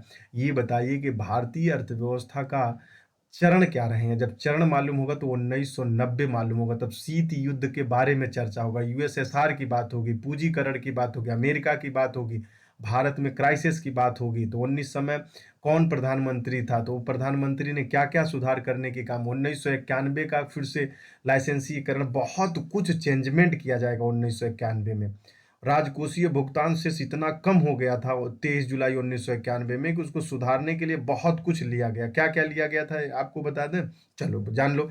सार्वजनिक क्षेत्र में विकास की प्राथमिकता को कम कर देना पड़ा। विदेशी निजी निवेश को खुले दरवाजे की तरह कर दिया गया। अर्थव्यवस्था का उदारीकरण कर दिया गया। अर्थव्यवस्था का विश्व अर्थव्यवस्था से एकीकरण कर दिया गया। मुद्रास्फीति की दर को नीचे लाना और भुगतान संतुलन को दूर करने की व्यवस्था कर दी गई। बहुत कुछ चीजें। आवश्यकता की बात करें तो उस समय राजकोषीय घाटा, प्रतिकूल भुगतान शेष, विदेशी विनियमन में कमी करना, कीमत में वृद्धि करना, बहुत कुछ लाए गए थे। चलिए लिखिए, नहीं तो समितियां नहीं लिख पाओगे, आप लोग ऐसे पूछने लगोगे, हम बताते ही रह जाएंगे। अच्छा हाँ, दामोदरन समिति आप लोगों को बता दिया। वर्मा समिति के बारे में बता दिया, कमजोर बैंकों के लिए 1998 में लाया गया था। तो ये सब समितियों के बारे में था। दामोदरन समिति कब लाई गई थी? तो 2001 में लाया गया था। किसके लिए? खाते में न्यूनतम बैलेंस को कम करने के लिए लाया गया था। किसके लिए? न्यूनतम बैलेंस के लिए। चलिए एक लिखिए, ए हाँ, एक घोष समिति थी। एक घोष समिति थी। एक घोष समिति किससे संबंधित तो ध्यान रखिएगा, बैंकों में बेटा धोखाधड़ी से था संबंधित। क्या था? धोखाधड़ी से संबंधित था। बैंकों में किससे संबंधित था? धोखाधड़ी से संबंधित। तारापुर समिति, बहुत बार पूछा गया वनडे एग्जाम में। तारापुर समिति किससे संबंधित थी? तो ध्यान रखिएगा, ये इसका मतलब था विदेशी विनिमय में बेटा। किससे संबंधित? विदेशी विनियमन, पूंजी खाता, परिवर्तनीयता, परिवर्तनीयता नियता था बेटा, क्या था? परिवर परिवर परिवर्तनीयता था, हाँ, परिवर्तनीयता था, परिवर्तनीयता था। अब लिखिए पी आर नारायण समिति, कौन सा समिति लिखना है? पी आर, मेरे साथ लिखते चलिएगा वरना बोझा बन जाएगा। पी आर नारायण समिति लिखेंगे तो लघु और कुटीर उद्योग, लघु और मध्यम उद्योग के लिए ऋण उपलब्ध कराने के, लघु एवं मध्यम बेटा, मध्यम उद्योग के लिए क्या उपलब्ध कराना था? ऋण उपलब्ध कराना था। लिखे तो अच्छी बात है। आरबी गुप्ता समिति, ये भी बहुत बार पूछा गया है, बहुत बार। आर बी गुप्ता समिति, आरबी गुप्ता समिति किसके लिए था? कृषि को ऋण देने के लिए, इसलिए बहुत बार पूछा। कृषि ऋण देने के लिए कौन सी समिति थी? तो आरबी गुप्ता थी। पी आर खन्ना समिति, बहुत गजब भाई साहब, ये सब तो पीसीएस उसीएस में बहुत बात हुआ। पी आर खन्ना समिति बेटा, पी आर खन्ना समिति किससे संबंधित है? पी आर खन्ना समिति गैर निष्पादन से संबंधित था, गैर निष्पादक से संबंधित था। लिखावट में मत जाइएगा वरना लिखावट लेंगे तो बहुत टाइम ले लेंगे फिर हम, ठीक है ना? वी आर रेड्डी साहब के बारे में लिख लीजिएगा। वाई बी रेड्डी है इनका नाम, वैसे वाई वी आर रे डी, वी आर रेड्डी समिति, ये छोटे बैंकों के लिए थे बेटा, छोटे समिति बैंकों के लिए। सुब्बाराव बेटा, सुब्बाराव के बारे समिति बहुत बार पूछा गया। सुब्बाराव का अभी भी पूछा जाता है, मौद्रिक नीति से संबंधित था ये, मौद्रिक नीति से संबंधित था। आधे को लग रहा है छोड़ छोड़ के भाग यार, अब लिखना पड़ रहा है, नहीं मजा आ रहा है भैया। मजा लेना हो तो फिर दूसरे पे चलिए। और दीपक पारखी समिति लिख लीजिए, दीपक पारखी समिति, दीपक पारखी समिति लिख लीजिए। ये दीपक पारखी समिति किसके लिए था? वित्तीय मामलों में इन्होंने सुझाव दिया था, वित्तीय मामलों में सुझाव दिया था, वित्तीय मामलों में सुझाव दिया था। बार बार बोल रहे हैं, लिखेंगे तो बहुत समय। वित्तीय मामलों में सुझाव दिया था। गोपीनाथ समिति लिख लीजिएगा, गोपीनाथ बेटा, ये इतिहास में यही सबसे सॉरी अर्थशास्त्र में यही सबसे बड़ी खासियत है, लिमिटेशन है लेकिन बहुत अच्छे से याद होना चाहिए। गोपीनाथ समिति के बारे में लिख लीजिएगा, गोपीनाथ समिति के बारे में लिख लीजिए, गोपीनाथ समिति के बारे में लिख लीजिए। क्या लिखेंगे? लघु बचत योजना के लिए सुझाव दिया। बिमल जलान, अरे भाई पूछो मत रे भाई, बिमल जलान आपको लिखाया भी गया होगा नोट्स में, तो ठीक है रिवीजन हो जा रहा है। बिमल जलान किसे? नए बैंकों में परमिट के लिए आवेदन समीक्षा था, ध्यान रखिएगा। नए बैंकों के परमिट से संबंधित, परमिट का मतलब तो आप लोग जानते ही हो। उषा थोरट समिति, अरे गजब भाई साहब, उषा थोराट है इनका नाम, थोरट नहीं, थोराट समिति है। देश के सभी गांवों में वित्तीय सेवा उपलब्ध कराना था, ध्यान रखिएगा। देश के सभी गांवों में, हाँ गांवों में क्या करना था? देश के सभी गांवों में क्या करना था? वित्तीय बेटा, क्या? वित्तीय सेवा उपलब्ध कराना था, वित्तीय सेवा। उर्जित पटेल, बहुत कम रह गया है, ध्यान रखिए। उर्जित पटेल समिति किससे था? मौद्रिक नीति से संबंधित था, डायरेक्ट याद रखिएगा, मौद्रिक नीति, मौद्रिक, क्योंकि सरकार का सबसे ज्यादा यही दिक्कत आती है, मौद्रिक नीति। उर्जित पटेल मौद्रिक नीति से मेरे बच्चे लिखते चलेंगे। नचिकेता समिति किससे संबंधित थी? तो यह परिवार के छोटे व्यवसाय को वित्तीय सेवा उपलब्ध कराना था, छोटे व्यवसायों को वित्तीय उपलब्ध कराना था, डायरेक्ट लिख लीजिए, वित्तीय उपलब्ध कराना। 2 दीपक मोहंती समिति, आपको मालूम होगा दीपक मोहंती साहब को बहुत बार पूछता है। दीपक मोहंती समिति वित्तीय समावेशन में कार्य योजनाओं को तैयार करना, वित्तीय एक मिनट बेटा, ठंडा भी तो लग रहा है हमको भी। वित्तीय समावेशन को तैयार करना, एक नहीं रहने दीजिए, खंडावाल बात। चलिए बहुत अच्छा, यहाँ तक आपको समिति के बारे में जानकारी मिल चुकी है और आप बहुत होनहार वो हो चुके हैं। तो चलिए आगे बढ़ते हैं। देखिए कितने करोड़ हो गया, वित्तीय समिति के बारे में बता दिया, तो ये सब तो आप लोग अब लगा ही लेंगे। अच्छा ये बताइए, देश के सभी गाँवों में वित्तीय सेवा उपलब्ध कराने का उद्देश्य, अब मुझे नहीं लग रहा है, यदि अभी भी नहीं लिखे हो तो वीडियो को रोक करके लिख लीजिएगा, नहीं तो फिर आप ऐसे गलती करते हैं। बोलते हैं जो एक बार गलती कर दिए तो जीवन में कोई माफ़ कर सकता है, लेकिन वही गलती यदि बार-बार कर रहे हो तो जीवन में माफ़ीनामा प्लीज़ आप जैसे लोगों के लिए नहीं मिल सकता। और फिलहाल अब में तो ऊषा थोरहट था कि नहीं था बताइएगा? ऊषा थोरहट था कि नहीं? देश के सभी गाँवों में वित्तीय सेवा उपलब्ध कराने का उद्देश्य, अभी देखिए कितना बढ़िया से लग गया। चलिए लगाइएगा। ये बताइए उदारीकरण भूमंडलीय आर्थिक नीति के प्रधानमंत्री नरसिम्हा राव थे, ये भी बता दिया आप लोगों ने।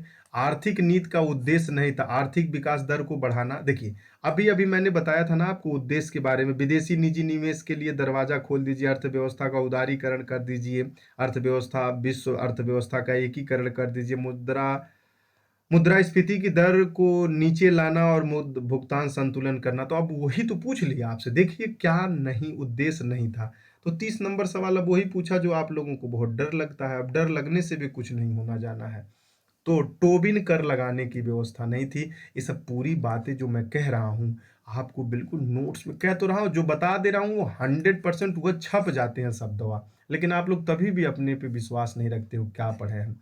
1991 आर्थिक नीति के समय निम्न में से कौन सा भारत के वित्त मंत्री थे? तो बहुत है अच्छा सवाल है, एकदम उजार पजार के रख देगा ऊपर। बहन बताए हैं तो देख लीजिए मनमोहन सिंह थे।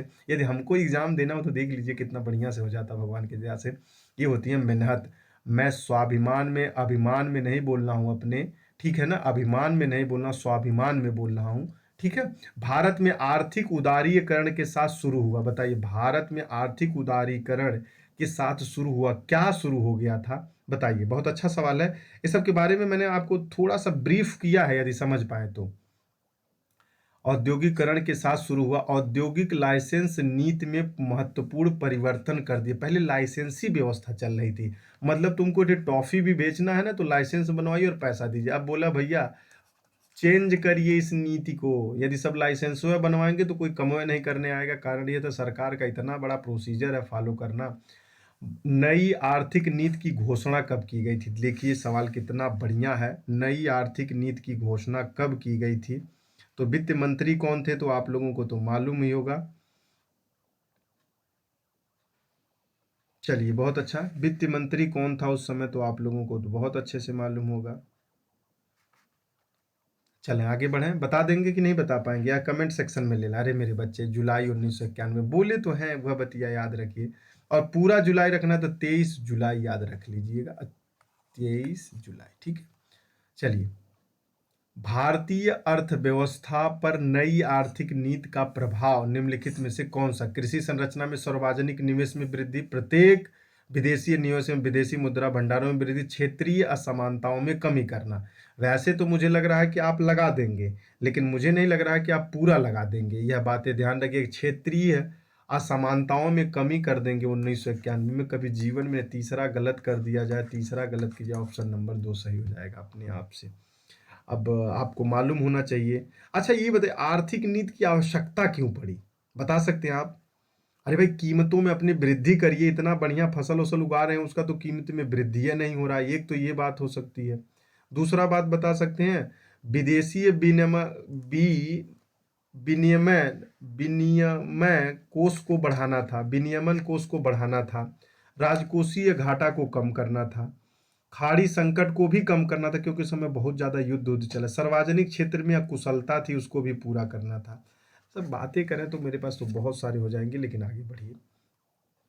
1991 में आर्थिक नीति के पक्ष में निम्न में से कौन सा तर्क सही नहीं है? देखिए वही बात आ रहा है, और मैं इन बातों से कट इसलिए रहा हूँ कि आप लोगों को ये सब बातें ज़्यादा पसंद है नहीं, लगता है कि ये सब बातें बस कहने के लिए हैं।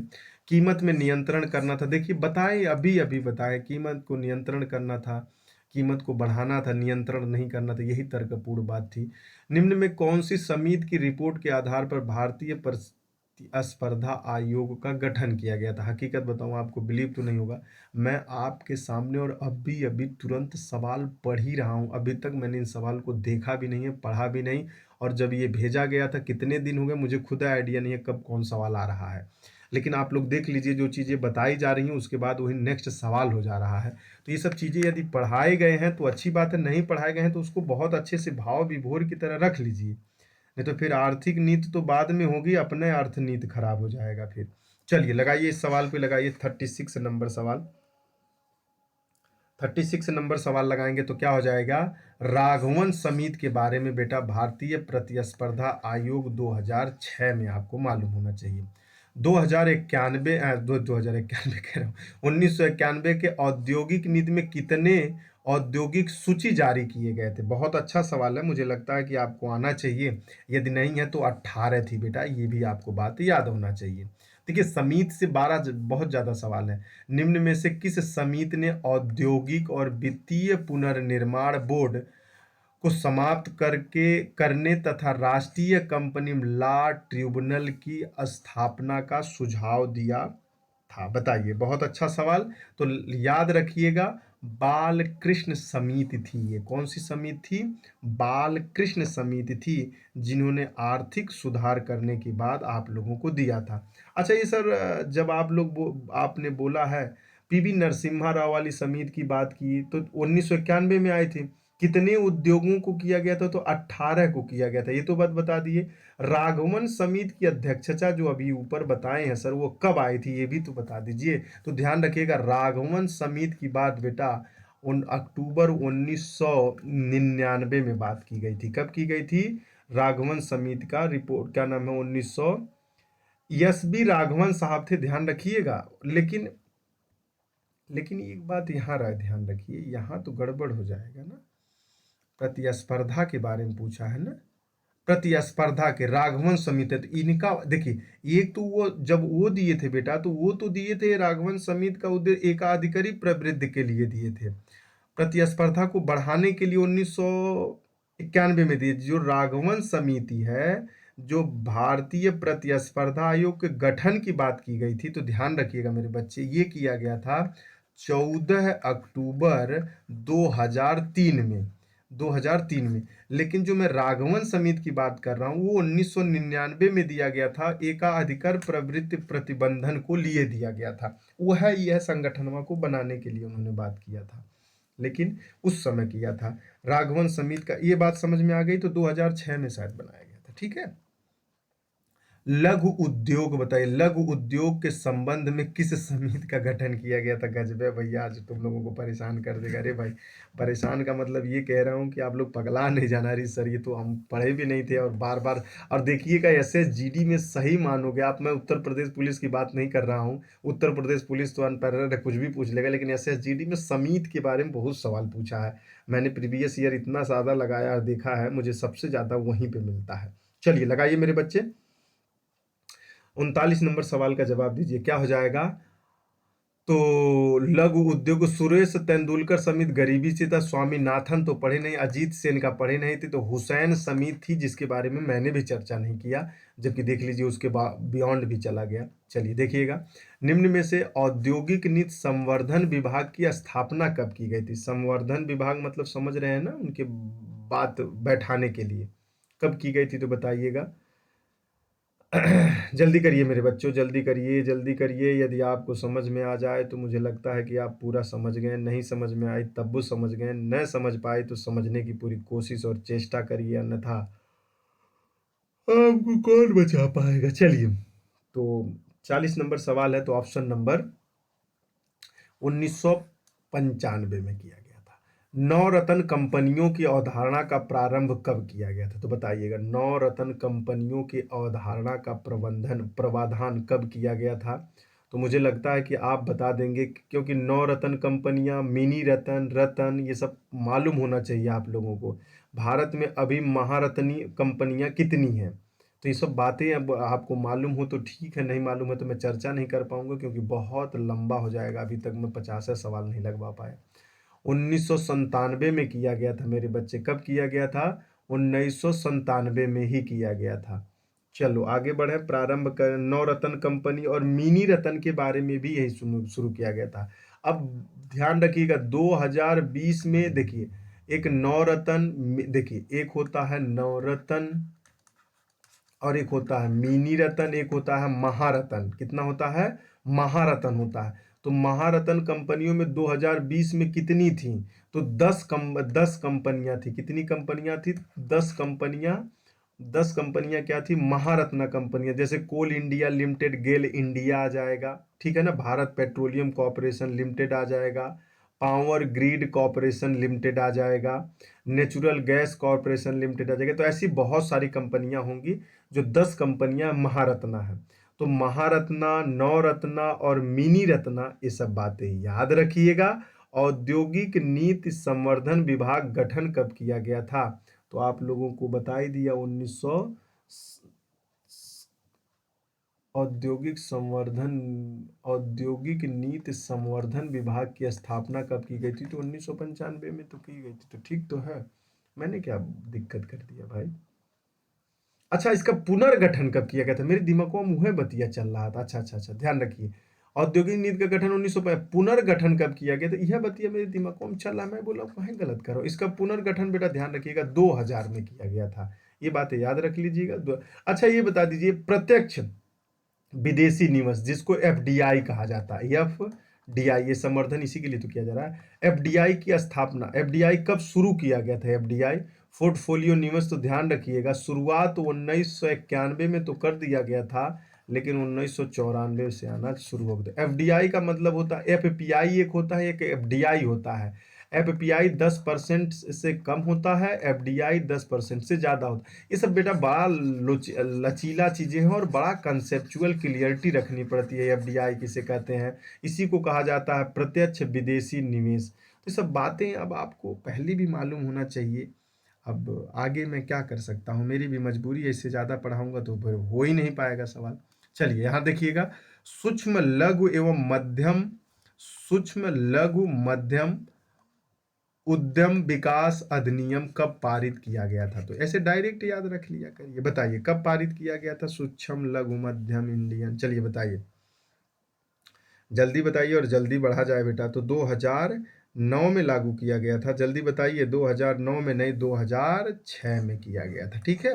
वैश्वीकरण के बारे में कौन सा कथन से? वैश्वीकरण का मतलब होता है भूमंडलीयकरण। सभी देश एक गांव है। यदि आप समझ गए होंगे तो सवाल लगा देंगे, यदि नहीं समझे तो आप सवाल नहीं लगा पाएंगे। कारण यह है कि इतना अच्छा से बता तो दिया। वैश्वीकरण का संबंध विश्व व्यापी पारस्परिक जुड़ाव से संबंधित है। ऑप्शन नंबर थर्ड लाइन सही है। ये उत्तर प्रदेश पुलिस में ऐसे सवाल आएंगे आपके साथ और ऐसे ही लगाना पड़ेगा।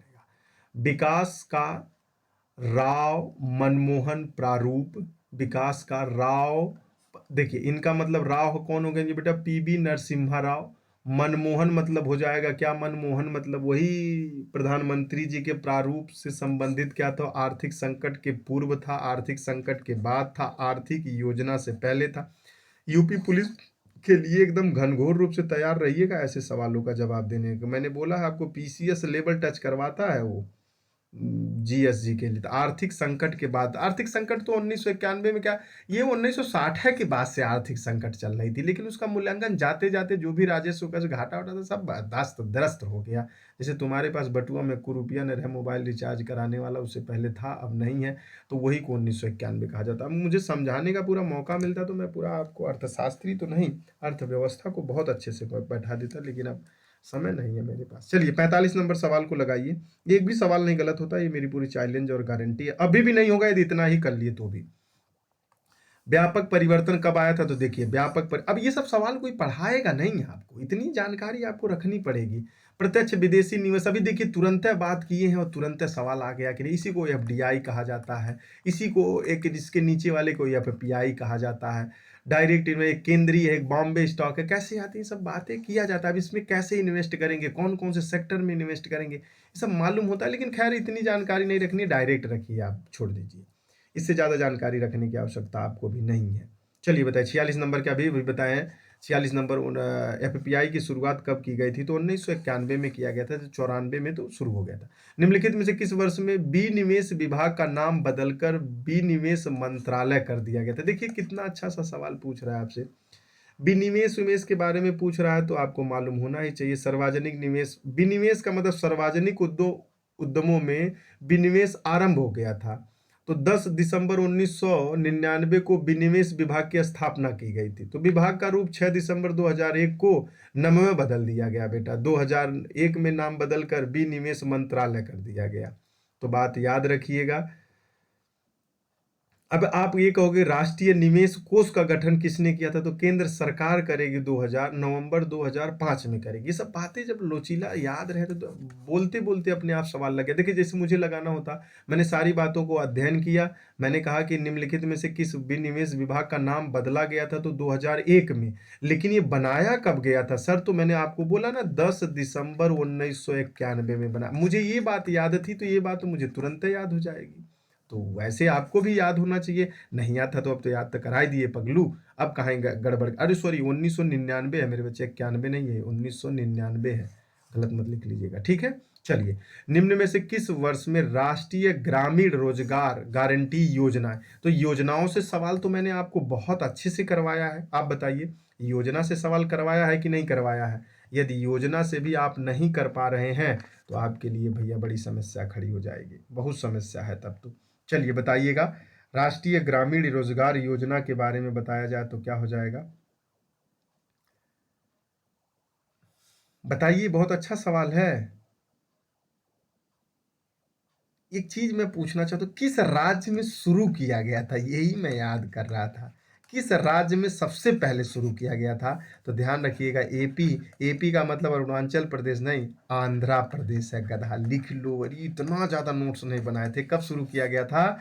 आंध्रा प्रदेश में शुरू किया। देख लीजिए, अभी तक मैं केवल 50 सवाल भी नहीं पहुंच पाया।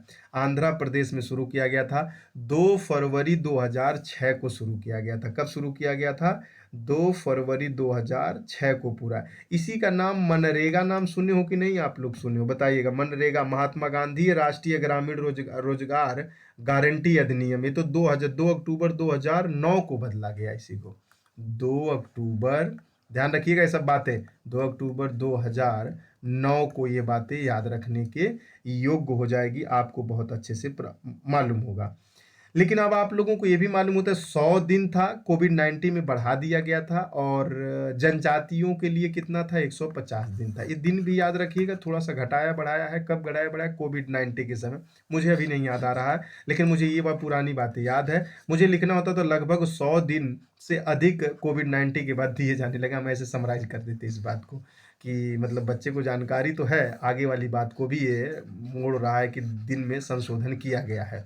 तो लगभग नहीं लिखा जाता है ना, 100 दिन से लगभग ज़्यादा दिन दिए जाने की कोशिश सरकार के द्वारा पहली ये कदम कोविड-19 के समय उठाए गए थे। तो ऐसे हम लोग लिख देते हैं। तो एग्जामिनर को ये मालूम होता है कि भाई इसको जानकारी है, लेकिन डेट की निश्चितता नहीं है, लेकिन कंफर्म तो है कि भाई इसने किया अच्छे से।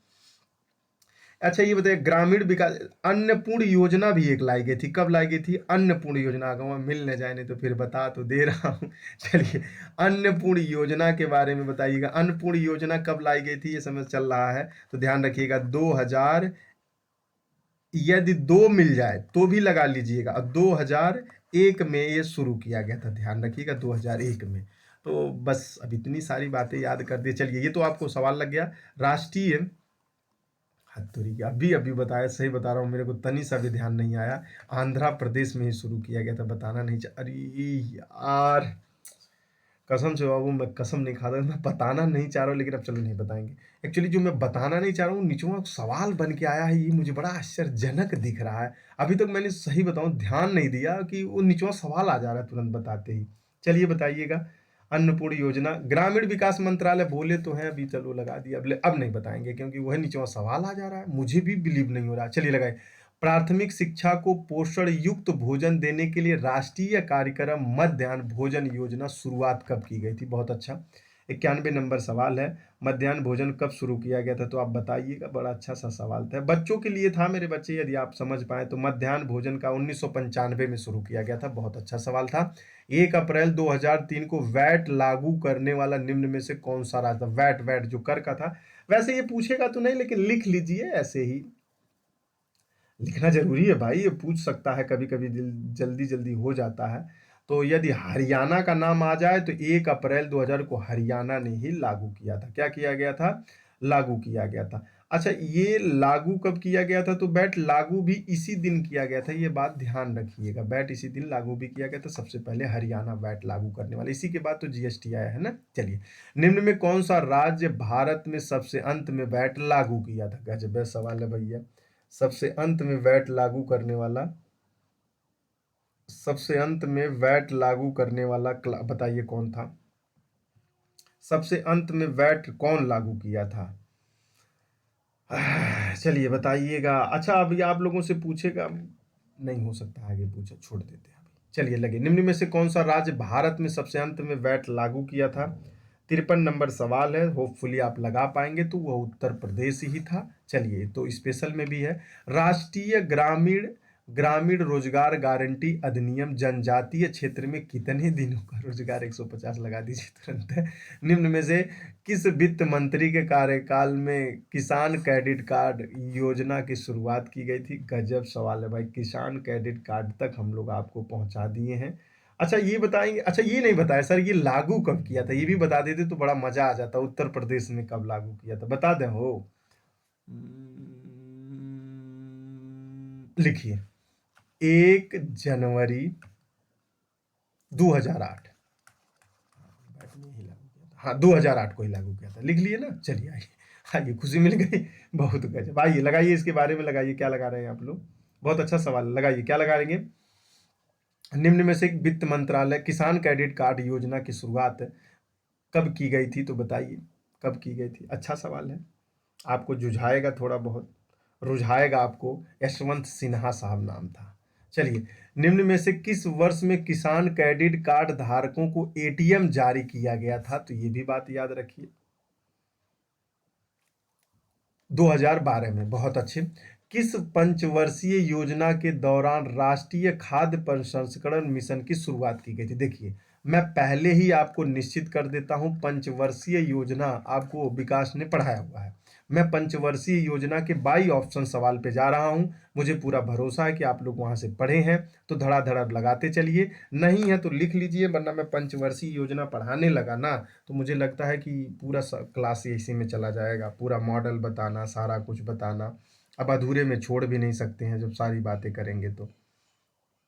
ठीक है ना, तो बताइए कौन से शुरुआत थी बेटा? तो जल्दी बताएंगे। तो 12वीं पंचवर्षीय में राष्ट्रीय खाद्य प्रसंस्करण की बात की गई थी। ठीक है, चलिए, भारत में निम्न में से कौन सा पहला जैविक राज्य बना है? जैविक राज्य, बहुत अच्छा, जैविक राज्य बन गया है। तो ये राज्य, ये सब याद रखिएगा, क्योंकि सरकार इस सब चीजों पे बहुत अच्छा से काम कर रही है बेटा। ठीक है ना, तो गलती मत कर दीजिएगा, नहीं तो फिर कहेंगे कि सर बड़ा दिक्कत हो गया, ये हो गया तो वो हो गया। तो भाई ये वो कहने से कुछ होना जाना है नहीं। अच्छा, स्कूल चलो अभियान किसके द्वारा चलाया गया था, बताएंगे क्या?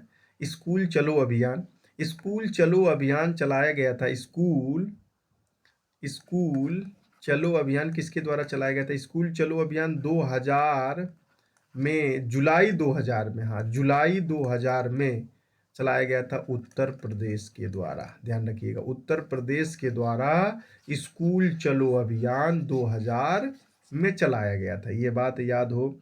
अच्छा, ये बताया दिव्यांगों के लिए उत्तर प्रदेश में प्रथम विश्वविद्यालय कौन सा है, बताइएगा?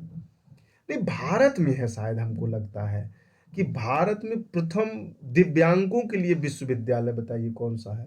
चित्रकूट का नाम जानते हो कि नहीं आप लोग? जो बाबा जी हैं, पता नहीं उनका नाम तो हमको नहीं मालूम है, जो राम मंदिर में अपना विवेचना किए थे, तो उन्हीं का नाम आता, वही स्थापना किए थे।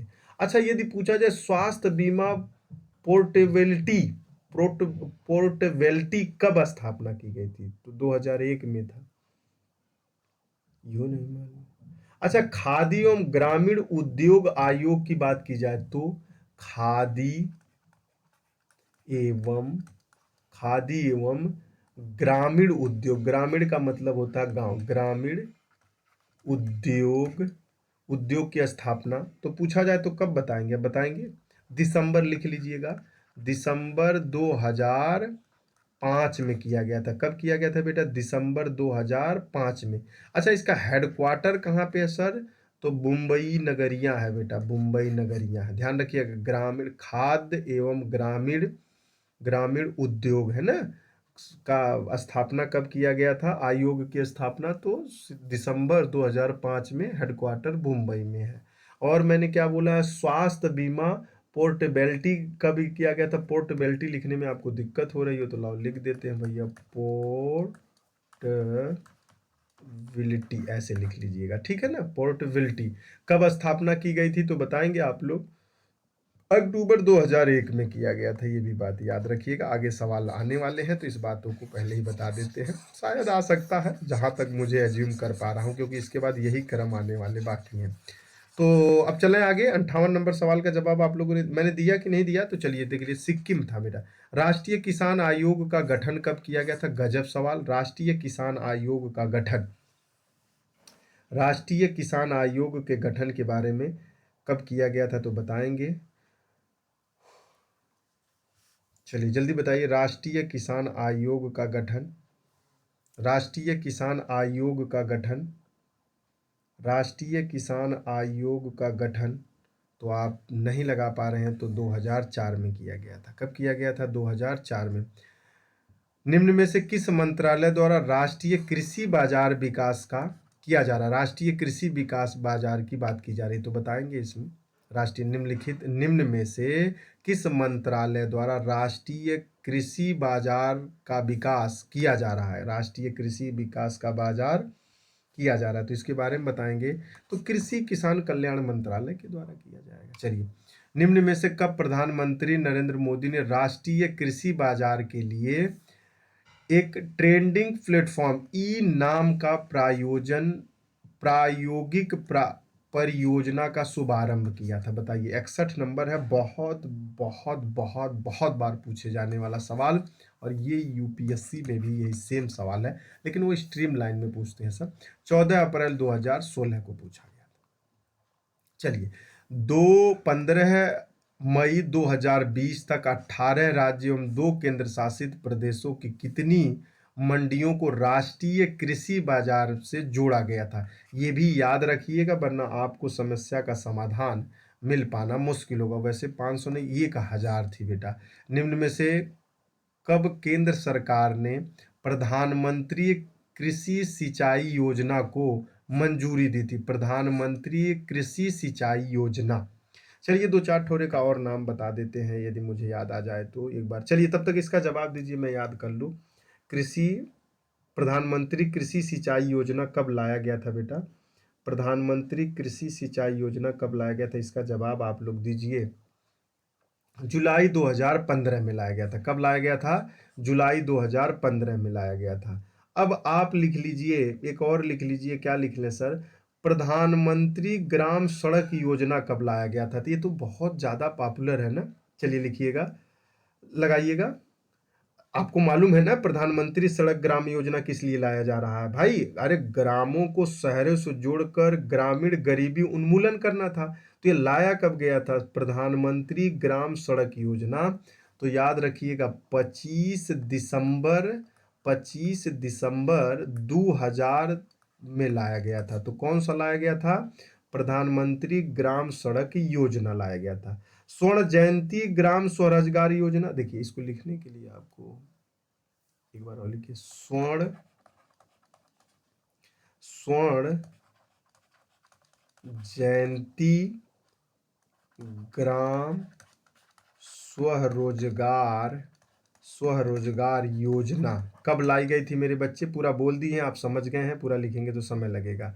तो कब लाई गई थी तो बताएंगे, जल्दी बताइए। ये 1 अप्रैल 1999 में, 1 अप्रैल 1999 में लाएगा। देखिए मैं पूरा रिवीजन कराऊंगा, भले 3 पार्ट में बन जाएगा। मैं बोला था ना आपको, पूरा का पूरा हम कंफर्म करा देंगे।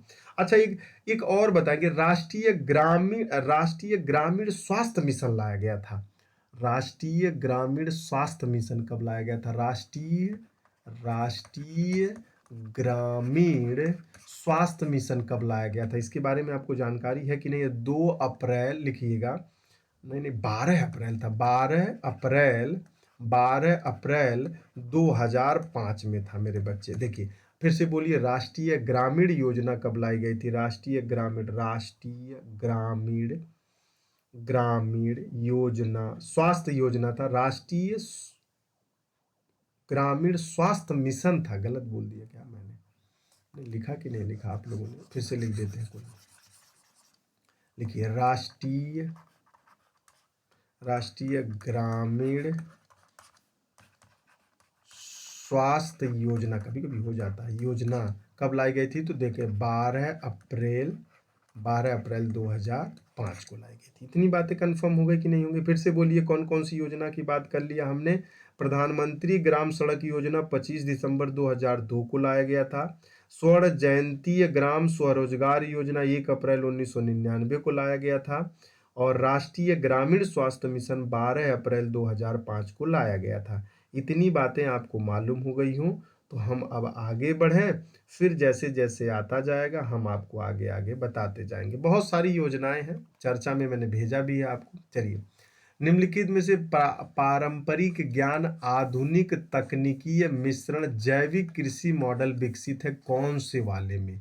अब यही सवाल आपसे वो पूछ रहा है जो आपसे उम्मीद की जा रही है, तो बताएंगे आप लोग। तो अब परंपरागत कृषि विकास योजना के तहत था। ऊपर बताए हैं अभी।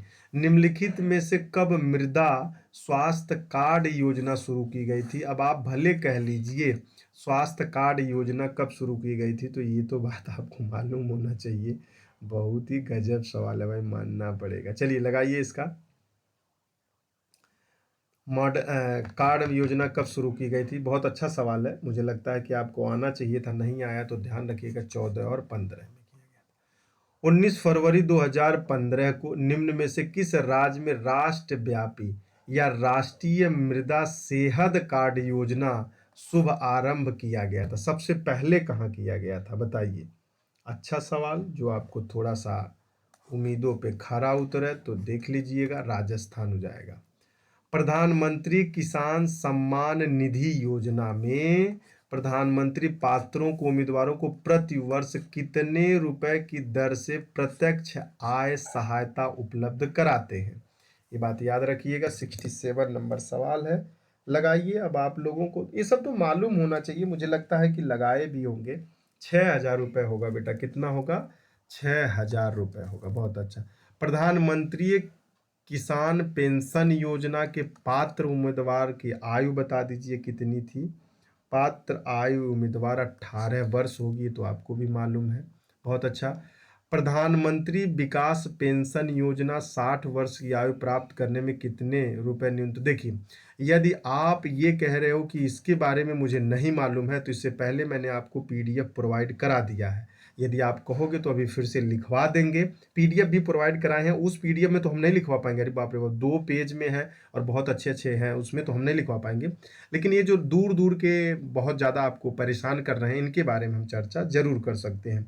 लेकिन 200 सवाल है, नहीं लगता कि मैं 200 सवाल कर पाऊँ, लेकिन 100 सवाल जरूर खत्म किया जाएगा। दूसरे पार्ट में हम लोग उसको फिर से चर्चा में ले लेंगे, ठीक है ना?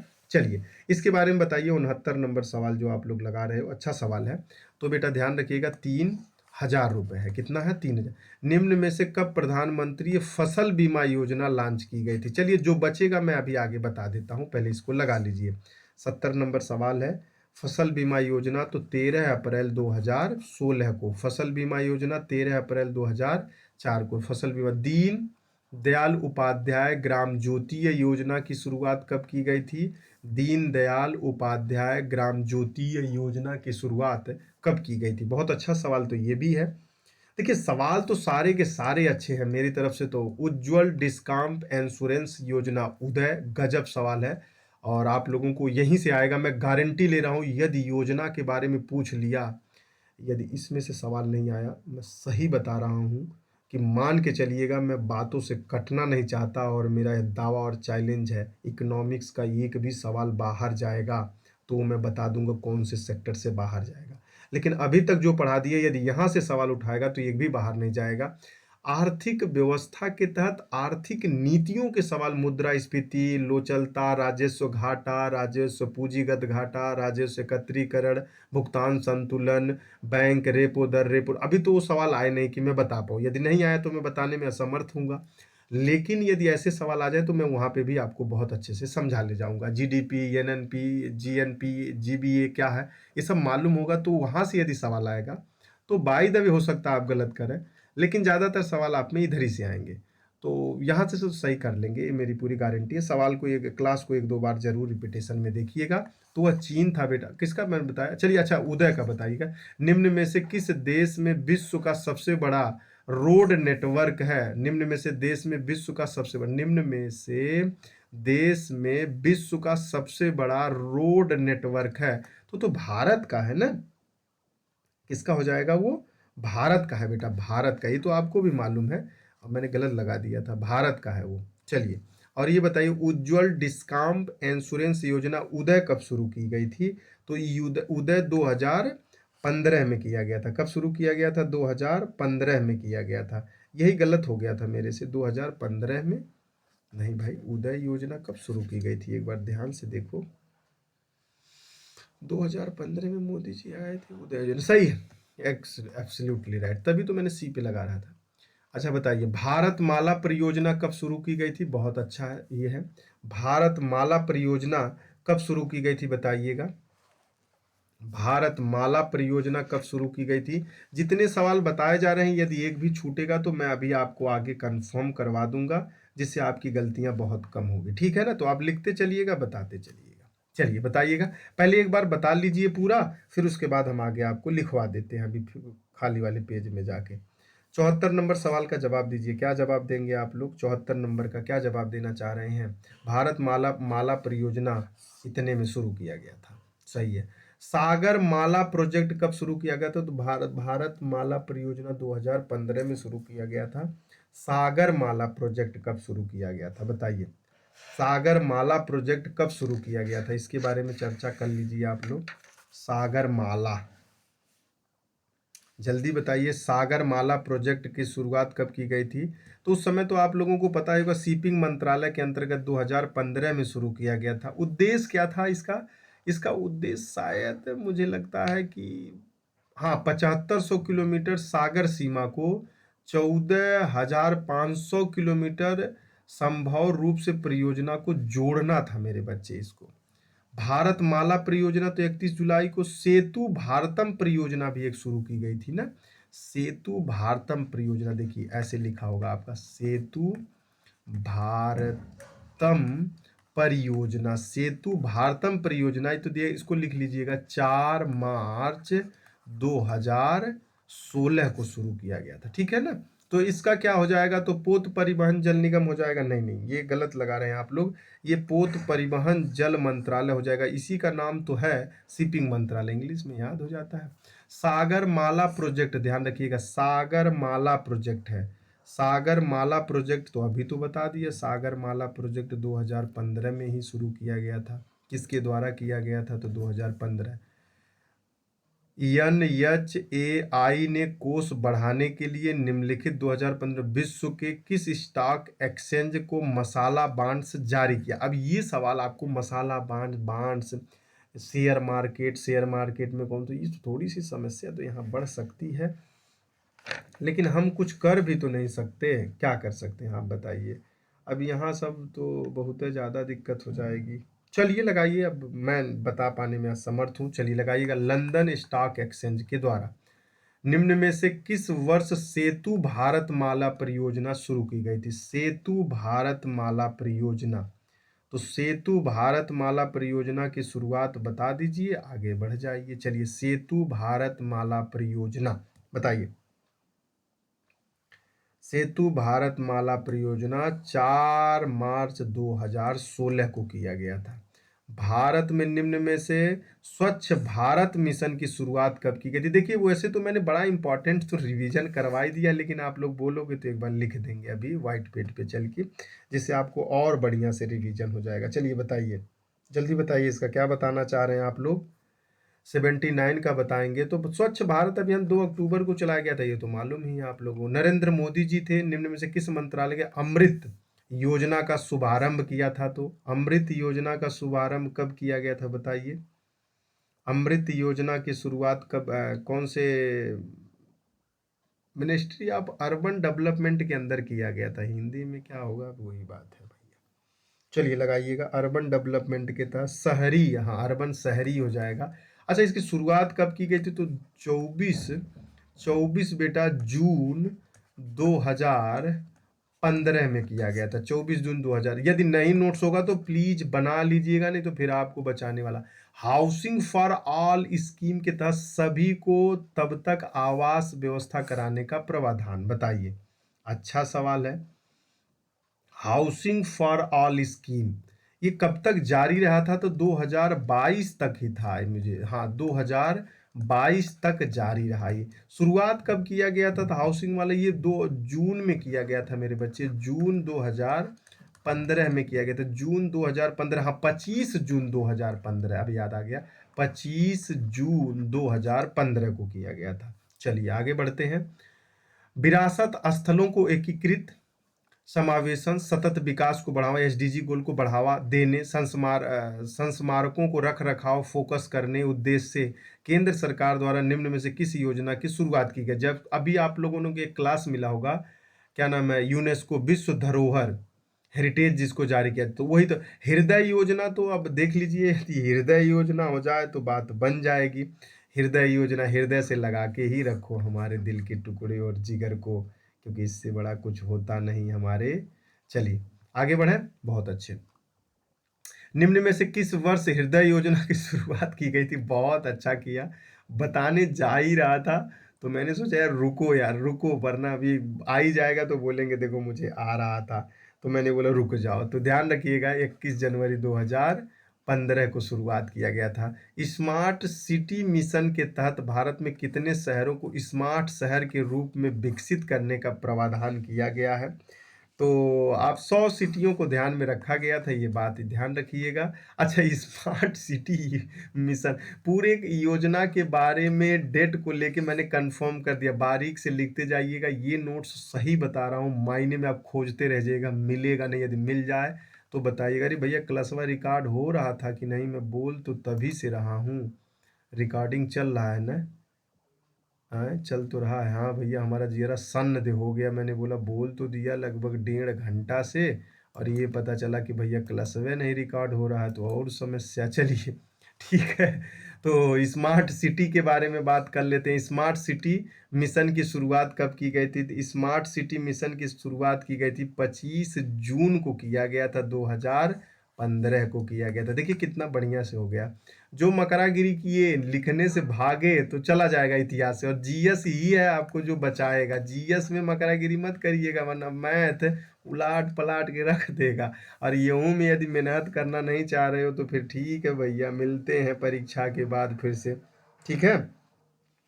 चलिए 86 नंबर सवाल का जवाब देंगे तो क्या हो जाएगा।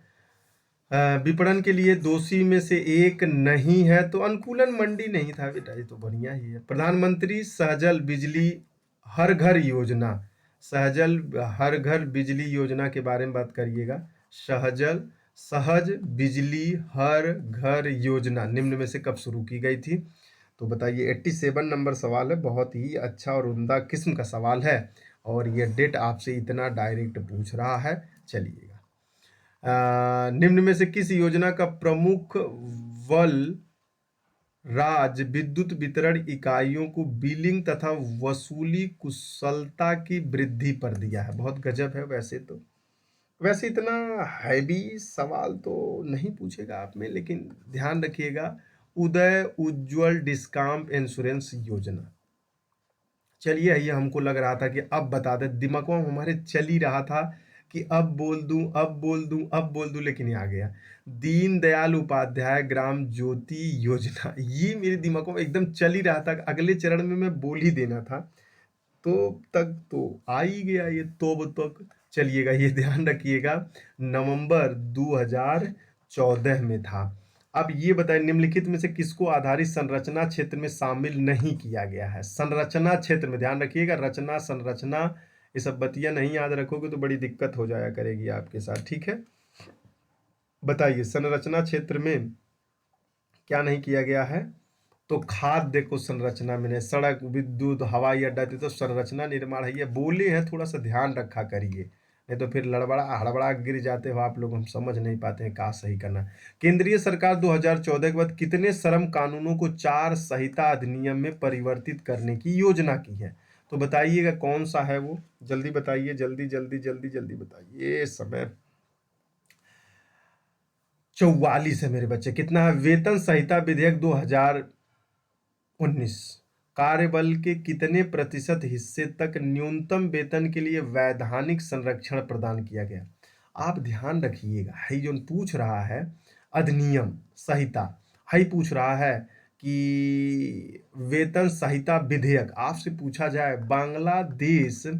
बांग्लादेश को जो जमीन अधिकरण मतलब दिया गया है 2777 और 21 करके, भारत को ज्यादा मिला है, तो उसमें बताइए कौन से अधिनियम के तहत किया, विधेयक कौन सा था? और कानून संशोधन, देखिए विधेयक अलग होता है, संविधान संशोधन अलग होता है। मैं डार्क में नहीं रख रहा हूं, चलिए बता देते हैं। 199 विधेयक था शायद, 199 नहीं, 100वां 101वां संविधान संशोधन था ना, शायद 100वां था, उसके आगे वाला एक था मेरे बच्चे, एक ही था। तो 100वां रहा होगा तो 101वां 101वां विधेयक रहा होगा, वही बताना चाह रहा था। व्यवसायिक सुरक्षा स्वास्थ्य तथा कार्य स्थिति संहिता 2020 के तहत किस भी श्रमिक को किसी भी प्रतिष्ठान में प्रतिदिन अधिकतम कितने घंटे तक काम करने की अनुमति होगी? देखिए कोविड-19 में यही बदला गया था, और बार बार मैं कहता हूँ कितने घंटे, तो 8 घंटे हैं, तो कोविड-19 में 12 घंटे किए गए थे, ठीक है ना।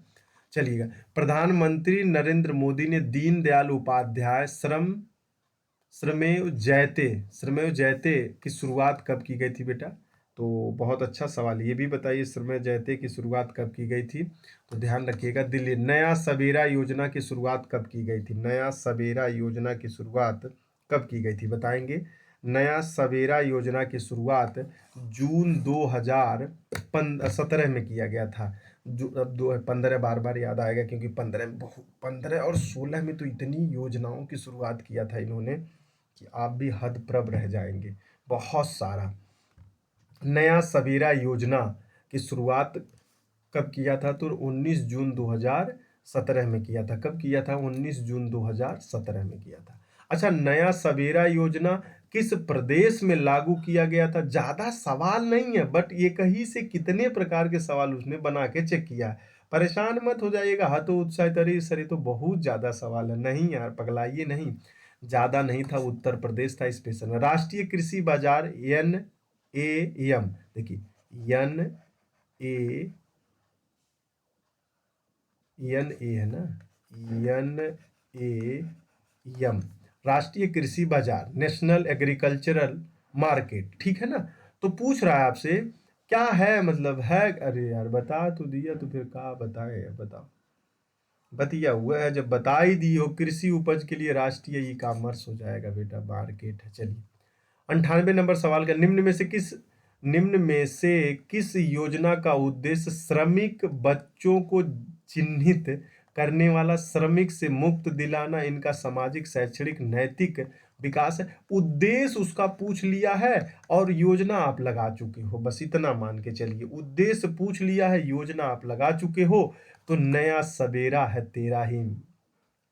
चलिए, अब दूसरा है, कार्यबल पर महिलाओं का यौन उत्पीड़न अधिनियम कब पारित किया गया था? ये बहुत ज्यादा होता है, मैंने देखा भी बहुत ज्यादा है इसको, और बड़े करीब से आके देखा है, और है बहुत ज्यादा है, देखने में लगता है कि नहीं है, लेकिन ये पुलिस प्रशासन विभाग या अन्य विभाग बहुत जगह बहुत बुरी तरह से चलता है मेरे बच्चे। यदि नहीं करोगे तो सुपीरियर वाला, ऊपर वाला बढ़िया से आपको दौड़ाता रहेगा इधर उधर, होता जरूर है ऐसा, लेकिन पूर्णतः समाप्त तो कर पाना मुश्किल है, क्योंकि उसी के हाथ में सब कुछ रहता है, तो लोग डरते भी हैं, तो भाई कर भी नहीं सकते कुछ। चलिए इसके बारे में बताइए, बहुत चिंताजनक बात है, क्योंकि मैंने खुद देखा। कार्यस्थल पर महिलाओं का यौन उत्पीड़न अधिनियम कब पारित किया गया था? चलिए बताइए, सरकार ने अच्छा कदम उठाया, ये सब बातें अच्छी होनी चाहिए। वैसे मोदी गवर्नमेंट ने काम बहुत अच्छा किया है। ये देखिएगा 2013 में था। कब पारित किया गया था? तो 2013 में पारित किया गया, लेकिन मोदी गवर्नमेंट तो इस समय नहीं थी, लेकिन इसको बढ़ाने के लिए बहुत चेंजमेंट किया है, 2019 में बहुत कुछ चेंज किया है। कर्मचारी भविष्य निधि योजना का निर्माण कब किया गया था बताइए। 100 नंबर सवाल है। अब इसी के बाद हम लोग ब्रेक कर देंगे, इससे आगे बढ़ने के लिए हम सक्षम नहीं है। कारण है केंद्र सरकार के द्वारा। अच्छा सर, अभी तक आपने कितनी योजनाओं के बारे में बात किया था, तो योजनाओं के बारे में भैया हमने पूरा चर्चा कर दिया है, तो गड़बड़ा के हड़बड़ा मत कर दीजिएगा। चलिए व्हाइट पेपर में मैं आपको एक बार बोल देता हूँ, जिससे आपको सहजता महसूस हो जाए, नहीं तो कहेंगे कि सर पढ़ाए तो इतना। 100 के बाद भैया अगले पेज पे मिलते हैं। आ जाओ भैया अगले पेज पे।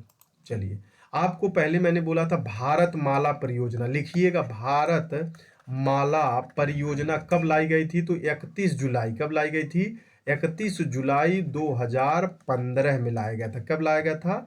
31 जुलाई 2015 में। ये एक अम्ब्रेला था बेटा, देखिएगा अम्ब्रेला का मतलब जानते हो कि नहीं इसको? एक छाता योजना थी ये, अम्ब्रेला योजना थी, एक छाता योजना थी।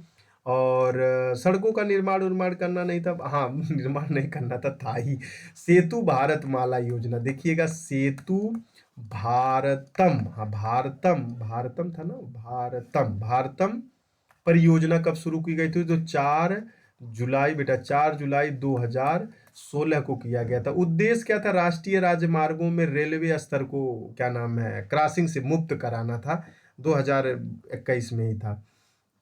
लेकिन आप लोगों को पता होगा, एक इसी के चक्कर में इसी भारतम सेतु माला के तहत एक और बनाया गया था। आप लोगों को मालूम हो यदि 26 जुलाई बेटा, 26 जुलाई 2017, हाँ 2017 में, हाँ 26 जुलाई 2017 में बनाया गया था।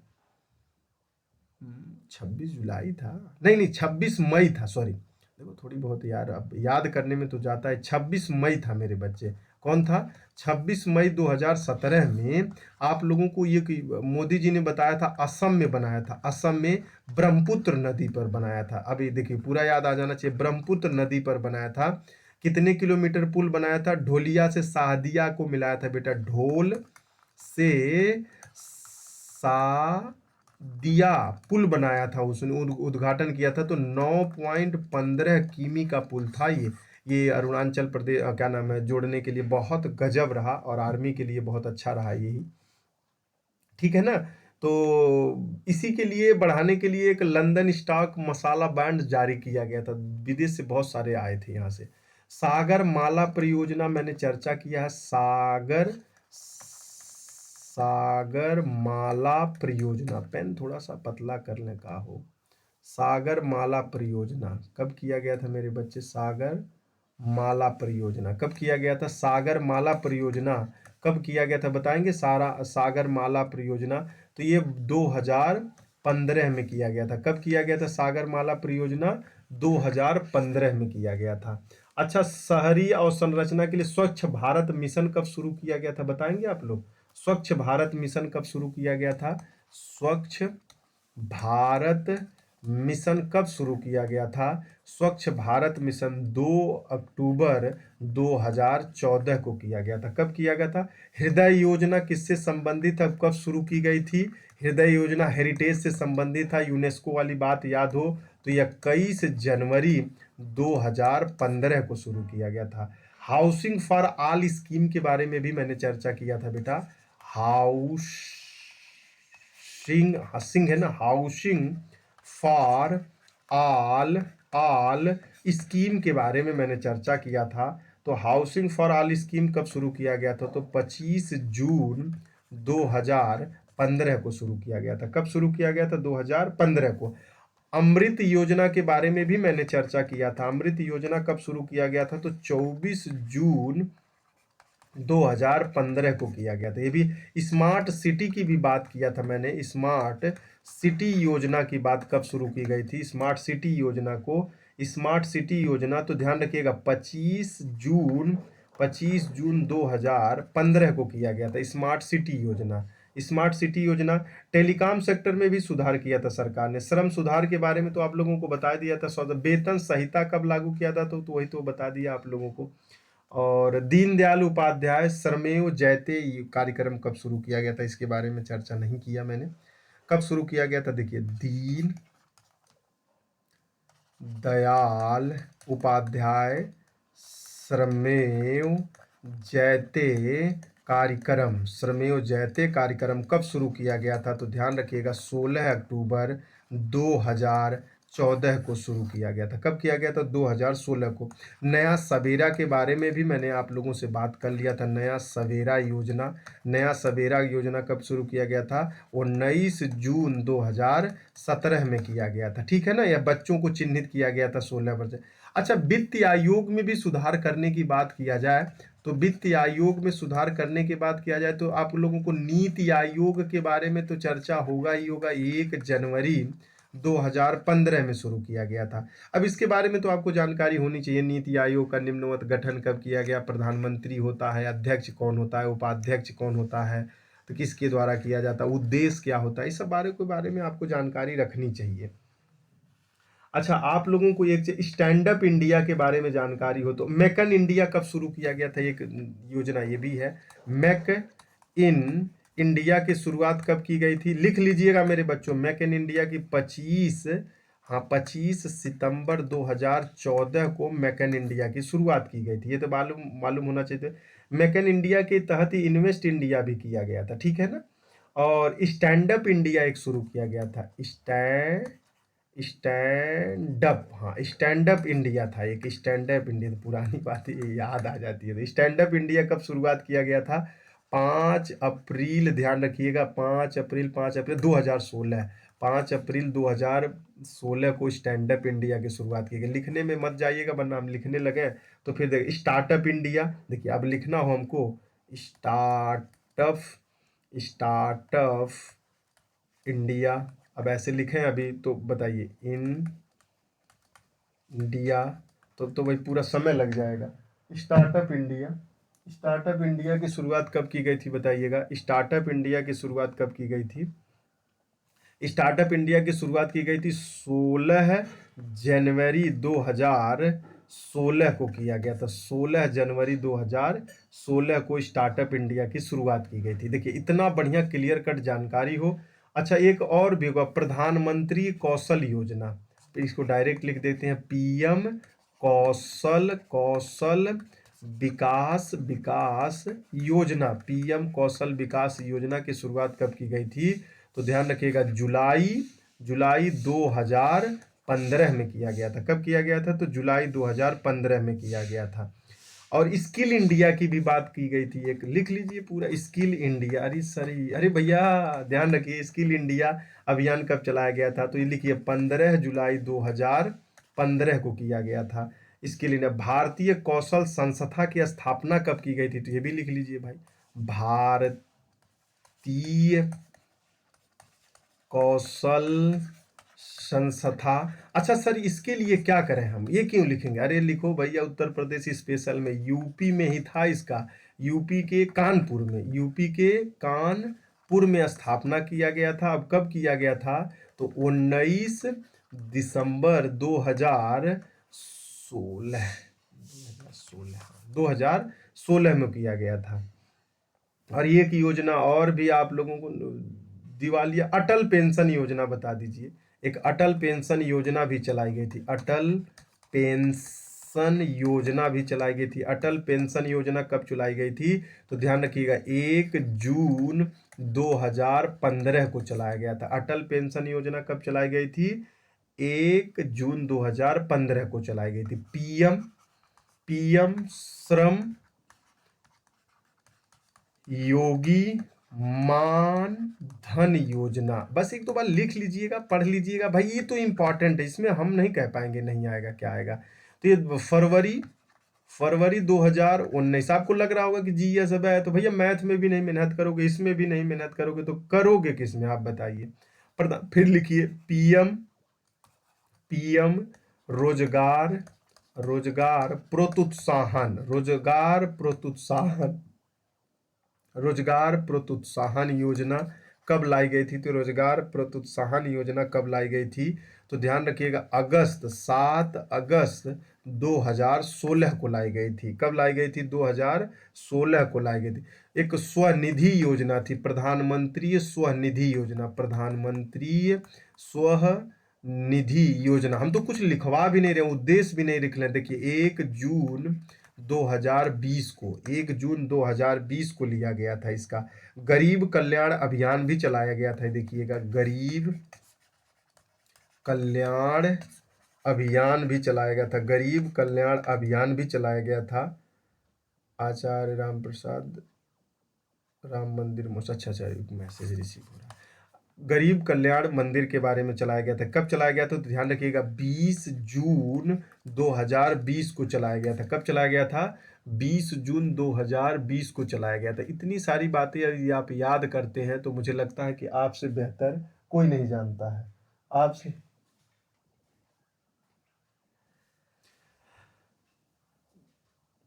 गरीब कल्याण मिशन योजना तो कब चलाया गया था? गरीब कल्याण रोजगार मिशन कब चलाया गया था? तो 20 जून 2015 को चलाया गया था। अब इसके बारे में मैं अब यहाँ से करता हूँ क्लास ब्रेक।